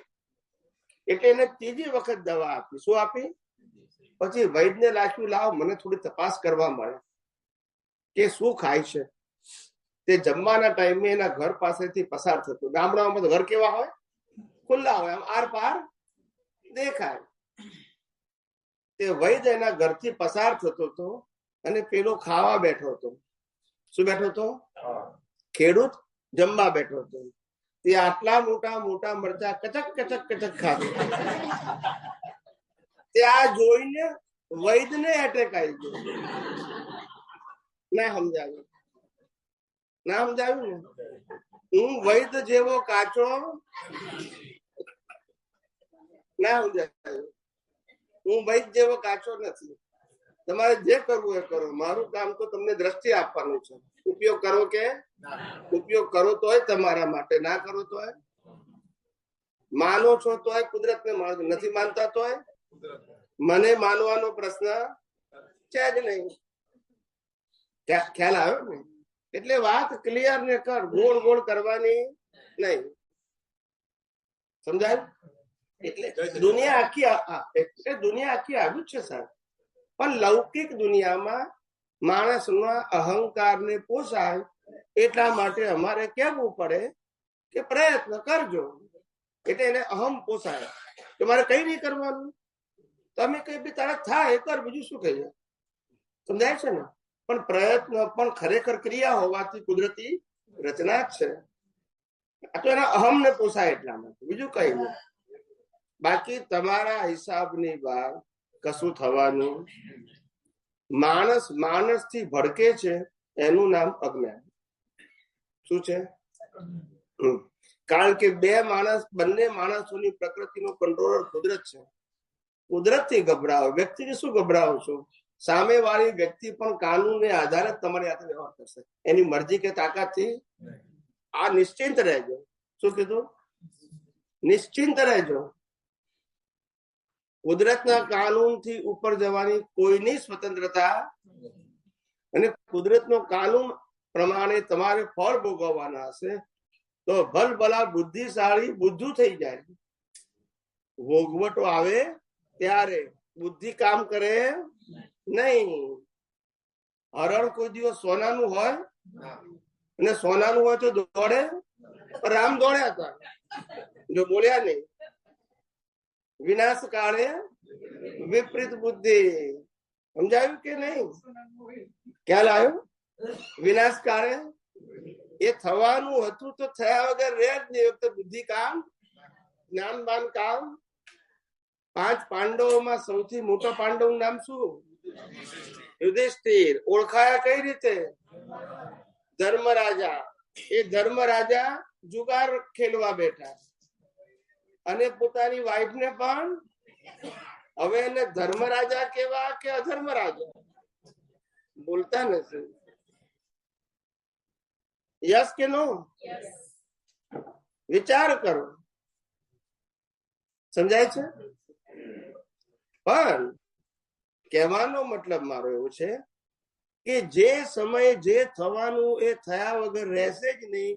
તમારી પાસે જ્ઞાન, આવડત, હોશિયારી, બુદ્ધિ હશે તો પણ કુદરત જે કરાવડાવવું હશે તે કરશે, અને તમારે કરવું, કારણ કે એ જ તમારા કર્મનું ફળ છે. ફળને બદલી શકાય. અને લાઈફ એ ચોઈસ નથી. શું નથી? લાઈફ એ સફરિંગ છે, ભોગવટો. શું છે? પછી એ પુણ્ય રૂપે હોય કે પણ ભોગવટો છે. પણ ચોઈસ. પુણ્ય પણ ફરજિયાત ભોગવવાનું, અને પાપ પણ. ખ્યાલ આવ્યો? જમવામાં ગયા હોય, પેટ ભરાઈ ગયું હોય, ને ઠાંસી જ્યાં 2 લાડવા ખવડાવે તો ખાવા, પછી ભલે અજીર્ણ થઈ જાય. ખ્યાલ આવે ને? આ ગમતું સુખ છે. કેવું છે? જાય તો જાય કહા. આવું છે. સમજાય છે કે નહીં? એટલે કહેવાનો મતલબ સુખ ને દુઃખ એ બંને ભોગવટો છે. બેમાંથી એકેમાં આનંદ નામનો વિષય પણ મોહ છે. શું છે? બાકી આ દુનિયામાં સુખ દુઃખ જેવી વસ્તુ કુદરતે મૂકી. માત્ર ભોગવટો છે. તમારા એક્ઝામનું રિઝલ્ટ, એ રિઝલ્ટને તમે સુખ પણ કહી શકો અને દુઃખ પણ કહી શકો. એ તમારું ઓપિનિયન છે. શું છે? ભણો નહીં તોય દુઃખ, ભણો તોય દુઃખ. નોકરી ના મળે, નોકરી મળે તોય દુઃખ. યોગ્ય પગાર ના મળે, પગાર મળે તોય દુઃખ. પ્રમોશન ના મળે, પ્રમોશન મળે તોય દુઃખ. ટ્રાન્સફર થાય. બોલતા નથી. એટલે કે દુઃખ નો કોઈ એક પ્રકાર છે. દુઃખ એટલે તમારી માન્યતા. દુઃખ એ કોઈ સ્ટાન્ડર્ડ ડેફિનેશન નથી. તમે જે ધારો છો એ ના થાય એ તમારા માટે શું છે? દુઃખ છે. ખ્યાલ આવ્યો? અને ઘણી વખત તો કેવા દુઃખ હોય, પડોશીના ઘેર ગાડી આવે ને આપણે દુઃખી થઈ જાય. હા કે ના? બોલો. આ બધા ઉભા કરેલા દુઃખ છે. કેવા છે? નહીં પણ ઉભા કર્યા બિલીફ થી. શેનાથી? ખ્યાલ આવ્યો? એટલે કુદરત જે કરી રહી છે ને એને ન્યાયથી જોયા કરો, તટસ્થ રીતે. કુદરત હંમેશા ન્યાય તરફ જઈ રહી છે. ન્યાય એટલે આપણા કર્મનો હિસાબનો ન્યાય. માટે એ જે કરે છે ને, આપણી પાસે કરાવડાવે છે ને, એમાં બહુ વિકલ્પો કરવા જેવું નથી. દુનિયાને જે લાગવું હોય તે લાગે. ખ્યાલ આવ્યો? દુનિયાની વાત જ નહીં કરવાની. દુનિયા એવી છે કે કોઈને ઝપીને બેવા દે. માણસ ભણ્યો ના હોય તો એને કે એટલે ભણ્યા વગર શું કરીશ, અને ભણ્યા પછી નોકરી ના મળતી હોય ભણીને તે શું કર્યું, આમે બોલે ને. ખ્યાલ આવે કે નહીં? માણસ બચારો 8 કલાક નોકરી કરતો હોય, ઘર ના ચાલીને 2 કલાક ઓવર ટાઈમ કરે, તો લોકો કે આ પૈસા પાછળ પડ્યો છે, ક્યાં કે નહીં? અને જો ઓવર ટાઈમ ના કરે તો કે જો ઘરની ચિંતા છે ને, આમે બોલે ને. એટલે દુનિયાની ચિંતા કરવી નહીં, નહીતર માણસ ગાડો થઈ જાય. શું થઈ જાય? ખ્યાલ આવે કે નહીં? ના પરણ્યો હોય ત્યાં સુધી બધા ચડાવે ને, એટલે બધા પરણ્યાનો તૂટકું રહી ગયો. હમ જયારે મુશ્કેલી આવે ત્યારે શું કે તને કોને કીધેલું પરણવાનું, આમે બોલે ને. દુનિયાને પહોંચાય નાટે વિકલ્પોમાં ના જવું. આપણે શું કીધું? કવિરાજ નું પદ છે ને, વિકલ્પોમાં ઊંડું ઉતારવું, ચતુર્ગતિ ફરવું હોય તો. ચતુર્ગતિ ફરવું હોય તો વિકલ્પોમાં સમજાય છે? આ દુનિયા જ વિકલ્પી છે. એમાં આ વિજ્ઞાન નિર્વિકલ્પી બનાવે છે. બસ શું બનાવે છે? મન, વચન, કાયા અને 5 ઇન્દ્રિયોથી અનુભવાતી સમગ્ર સૃષ્ટિ એ કુદરતી રચના. એમાં કોઈ એડિશનલ ઓપિનિયન ની જરૂર. ઓપિનિયન એ જ શું છે? બંધન છે. બોલો. હા, પૂછો. બેટા બેટા પૂછો. સ્વામીજી અવાજ આવે છે? અવાજ? હા બોલો. સ્વામીજી નજીક નજીક રાખો. હા, નજીક. હા બસ. હવે એક મનુષ્ય ભાવમાં 8 અવતારના કર્મ બાંધી શકે. મેક્સિમમ 8મો ભાવ મનુષ્ય રહ્યો એમાં. યસ.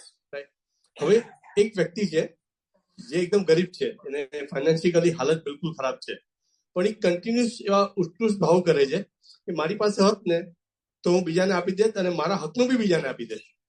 હજી પ્રેક્ટિકલી કઈ અપાતું નથી ને, ફક્ત ભાવ જ કર્યા છે. હવે આ ભાવ એક્ઝામ્પલમાં છે કે સેટ થાય છે કુદરતમાં કે આ દેવલોકમાં જશે આ ભાવને કારણે. તો એ ભાવ કરે છે અને એની ડેથ ભાવ કરે છે અને ડેથ બી થઈ જાય છે. તો ડેથ થયા પછી ભાવનું ફળ મળે છે ને, ક્રિયાનું નહીં. તો એને જે ભાવ કરતો પેલા એ દેવલોકમાં જશે, અને પછી જયારે મનુષ્યલોકમાં ફરીથી આવશે ત્યારે એવા એના પુણ્ય બચ્યું હશે તો એટલા રૂપિયા ને એટલું બધું હશે કે લોકોને દાન બી કરશે, અને એ હું કરું છું એનું પુણ્ય બાંધશે પાછું. તો આ બરાબર છે? અજ્ઞાન હોય ત્યાં સુધી જન્મ મરણ થયા જ કરવા. ના એમ નહીં, આ પરિણામ ની આ ફળ જે આપણે કોઈ વસ્તુને કન્ડિશન ના કહી શકીએ આવું કરશે જ. ના કરશે નહીં, એને ભાવ તો કર્યા છે પૂર્વ ભાવમાં. એ ભાવ કરે એનું ફળ મળી ગયું, પછી ફળ રહ્યા પછી ફેરથી મનુષ્ય ભાવમાં આવશે એટલે એ જ ભાવ કરશે એવું કહેવાય નહીં. મનુષ્યમાં એની ભાવ કરશે એમ નથી કેતો. મનુષ્યમાં જયારે આવશે ત્યારે પૂર્વ ભાવના ભાવનું પરિણામ છે કે દાન કરવાનું કર્યું હતું, એને કારણે દેવલોક તો ભોગવી જ લીધું ભાવને કારણે. પછી મનુષ્યમાં આવ્યું તો ક્રિયા એ આવશે ને કે લોકો પૈસા હશે ને દાન કરશે. હા, એ પૂછાવું છું કે એ જે કરશે તો એ મનુષ્યમાં આવશે જયારે કરશે તો પેલા કોઈ બી ભાવ કરો તો એનું દેવલોક નરકલોક જે કઈ પ્રમાણે કર્યું એ મળે ને છેલ્લે મનુષ્ય મળે. એવું ના હોય. દરેક ભાવનું ફળ અલગ અલગ હોય. એક ભાવનું ફળ 2 ગતિમાં ના મળે. અચ્છા, એક ભાવનું નહીં, એ ભાવનું નહીં, પછી બીજા કોઈ બી ભાવ કર્યા ખોટા ભાવ. દરેક ભાવની કેટેગરી અલગ અલગ હોય એમ કર્મની ગતિ પણ હંમેશા પાશવી કર્મ કર્યા હોય તો પશુઓની મળે, માનવીય કર્મ હ્યુમેનિટી વાળા કર્મ હોય તો મનુષ્ય ભાવ મળે, રાક્ષસી કર્મ કર્યા હોય તો નરક ગતિ મળે, અને ડિવાઇન કર્મ કર્યા હોય તો દેવગતિ મળે. હા, એટલે અહીંયા એ સમજવાનું છે કે દેવગતિ જે એને દિવાળી કર્મ કહેવાય તો દેવગતિ મળી, પણ દિવાળી કર્મમાં એવા ભાવ કર્યા હતા. દિવાળી કર્મમાં એવા ભાવ કર્યા હતા કે મારી પાસે હોય તો મારા હું બી બીજાને આપી દઉં, એ દિવાળી કર્મના આધારે દેવગતિ મળ્યા. પછી જયારે મનુષ્યમાં આવે છે તો ક્રિયા તો બાકી જ રહી ને હજી. એ સબ્જેક્ટ પૂરો થઈ ગયો. એ ડિવાઇન કર્મનું ફળ જ દેવગતિ છે. તો મનુષ્યમાં આવીને અને દેવગતિમાં એને એવી પોસ્ટ મળે કે બીજાને હેલ્પ જ કરતું હોય, એને તો ઘર ચલાવવાનું નથી. તો મનુષ્યમાં દેવગતિમાં દરેક દેવ બીજાને જ હેલ્પ કરે છે. તો એવું નથી કે મનુષ્યમાં આવીને ફરીથી પાછા ઓલું લોકોને દાન કરશે કે એવું કઈ નથી. ના ના, એ કર્મ જ જુદા, બે કર્મ જ જુદા, બંને કર્મ જુદા. કે નરગતિ વાળો ત્યાં નરગતિમાં કર્મ ભોગવું, પાછું નરગતિ ભોગવે એવું ના હોય મનુષ્યમાં. દેવગતિ વાળો દેવગતિ, પશુઓમાંથી પશુઓની કર્મ ભોગવે એવું નહીં પાછું મનુષ્યમાં, એવું નહીં. તો એક સમજવા માટે પૂછું છું, હિટલર જે હતો, હિટલરે પોતાના શાસનકાળ દરમિયાન તાનાશાહી ઈદી આમીને ઘણા લોકોની હત્યાઓ કરી, ઘણું બધું કર્યું.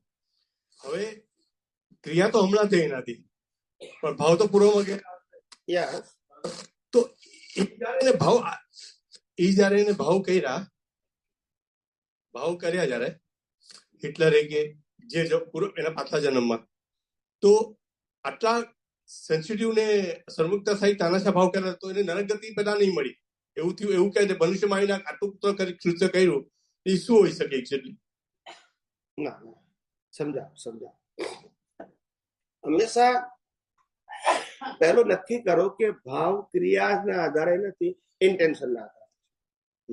શું છે? ઇન્ટેન્શન ના આધારે છે. ઇન્ટેન્શન ને આધારે એનો એવો ઇન્ટેન્શન હોય કે ભાઈ મારી એક કાસ્ટ છે ને આ લોકોની બીજી કાસ્ટ છે, ને બીજી કાસ્ટ વાળા લોકો મારી કાસ્ટ ને હેરાન કરે છે. બરાબર છે? એટલે મારો ઇન્ટેન્શન કેવો છે કે મારી કાસ્ટના લોકોને સર્વાઈવ કરવા, બાય હોપ ઓર હોપ. આવો ભાવ કર્યો હોય એટલે જયારે જન્મે છે ત્યારે આ બધું વાતાવરણ જુએ છે, અને જોયા પછી એને થાય છે કે આ કાસ્ટના લોકો જ્યાં સુધી જીવતા છે ત્યાં સુધી આ કાસ્ટના લોકોને હેરાન થવું પડશે. એટલે એ જે ભાવ કર્યો તો એના આધારે કુદરત એને સંજોગો આપે છે, ભાવના પરિણામ રૂપે. સાંભળો, હવે પરિણામની અંદર પેલા લોકો મારે છે ખરા એ લોકો, પણ મારતી વખતે જો એનો હિંસક ભાવ હતો એનાથી નરકમાં જાય. ગયા અવતારના ભાવની ક્રિયાથી નહીં. હવે સમજાયું? ક્રિયા કરતી વખતે જે અજ્ઞાનને કારણે નવા ભાવ કરે છે, કારણ કે એની પાસે વિજ્ઞાન છે નહીં, એટલે અજ્ઞાનથી ભાવ કરે છે. મેં જે કર્યું છે બરાબર કર્યું છે, એનું પાછું કર્મ ક્યાં ભોગવે છે? નરગતિમાં. કેમ? લાખો જીવોની હિંસા કરીને પોતે નક્કી કર્યું કે આ કરેક્ટ છે, એનું ફળ કુદરત આપે છે. હવે સમજ્યા? હા, એક સવાલ છે જ નાનો બાકી રહી ગયો છે, પૂછી લો. કીધું સમજાઈ ગયું કે ક્રિયાનું ફળ નથી મળતું, ભાવનું મળે છે. મારે એ જ કહેવાનું છે કે હિટલરે જયારે કાસ્ટ વાઇઝ પૂર્વમાં આવું વિચાર્યું હશે કે ભાઈ આ કાસ્ટની વ્યક્તિ આ કાસ્ટને તકલીફ આપે છે, તો આ કાસ્ટને સંપૂર્ણપણે મારી નાખો કે જે ઇન્સાફ પતાવી દો, તો આપણે સર્વાઈવલ થઈ શકશે. હવે આ જે ભાવ કર્યો છે, મારી નાખવાનો ભાવ એ વખતે ના કર્યો હોય, એને એવું નક્કી કર્યું હોય કે ભાઈ આ કાસ્ટ ને આ કાસ્ટ નું કોઈ પરમેનન્ટ સોલ્યુશન નીકળે તો એમાં હું નિમિત્ત બનું. પરમેનન્ટ સોલ્યુશન એટલે પરમેનન્ટ એટલે એ અવસ્થામાં એને લાગ્યું પછી જીવતા કે હવે આનું કોઈ ઉપાય જ નથી. એમાં આપણે હિન્દુસ્તાનમાં કેવું છે, હિન્દુ અને મુસલમાન કેવું છે, એનું કોઈ સોલ્યુશન નથી. સમજાય છે? કઈ આ બે ભેગા થાય ત્યાં ઝઘડો છે જ આપણી પાસે, એવું એને લાગ્યું હોય, એટલે એ ઉપાય એને આ તરફ લઈ ગયો હોય. અચ્છા, એ ઉપાય તરફ લઈ ગયો એને સોલ્યુશન ના ભાવ કરેલા, સોલ્યુશન ના ખ્યાલ આવ્યો, પણ સોલ્યુશન આ રીતે આવ્યું. સોલ્યુશન આ રીતે ખ્યાલ આવી ગયો? આ રીતે સોલ્યુશન એનો ઇન્ટેન્શન સીધો મારવાનો ના પણ હોય, પણ એનું રિઝલ્ટ આ રીતે આવ્યું. ઓકે, હવે રિઝલ્ટ આવ્યા પછી પણ માર્યા માનો કે એને બરાબર છે, પણ પછી જે સિગ્નેચર કરીને કે આ જે મેં માર્યું એ બરાબર કર્યું છે, એનું ફળ કુદરત નરગતિમાં આપે. જો સિગ્નેચર ના કરે તો નહીં આપે. ક્રિયાનું ફળ નહીં, એ ક્રિયા પાછળ ઇન્ટેન્શન. હવે આપણે જે કહ્યું ને ઇન્ટેન્શન નું ફળ આપ્યું, હવે આપણે કહ્યું કે એને પરમેનન્ટ સોલ્યુશન નો ભાવ કર્યો હશે, સ્પેસિફિકલ ભાવ નહીં કરું કે આ રીતે સોલ્યુશન લાવીશ. Yeah. 1 મિનિટ. હવે એક ક્વેશ્ચન જે હાઇપોથેટિકલ છે એકચ્યુઅલી, કે એને સ્પેસિફિકલ ભાવ જ એવો કર્યો હોય કે ભાઈ હિંસા જ કરવી છે આકાશની, મારે હિંસા કરીને સોલ્યુશન લાવવું છે. તો મારો કહેવાનો અહીંયા સવાલ શું છે કે એને એવો ભાવ જો કર્યો હોત કે મારે હિંસા કરીને જ આ સોલ્યુશન લાવવું છે, તો એનું કર્મ એને ફળ રૂપે ઈ મનુષ્યમાં આવીને હિંસા કરત કે પેલા જ આવો ભાવ કરવાને કારણે નરક મળી જ જાત એને? આ રામાયણ મહાભારત થઈ એમાં શું થયું? હજારો મહિના, લાખો મહિના, કરોડો. નરકમાં કેમ ના ગયા?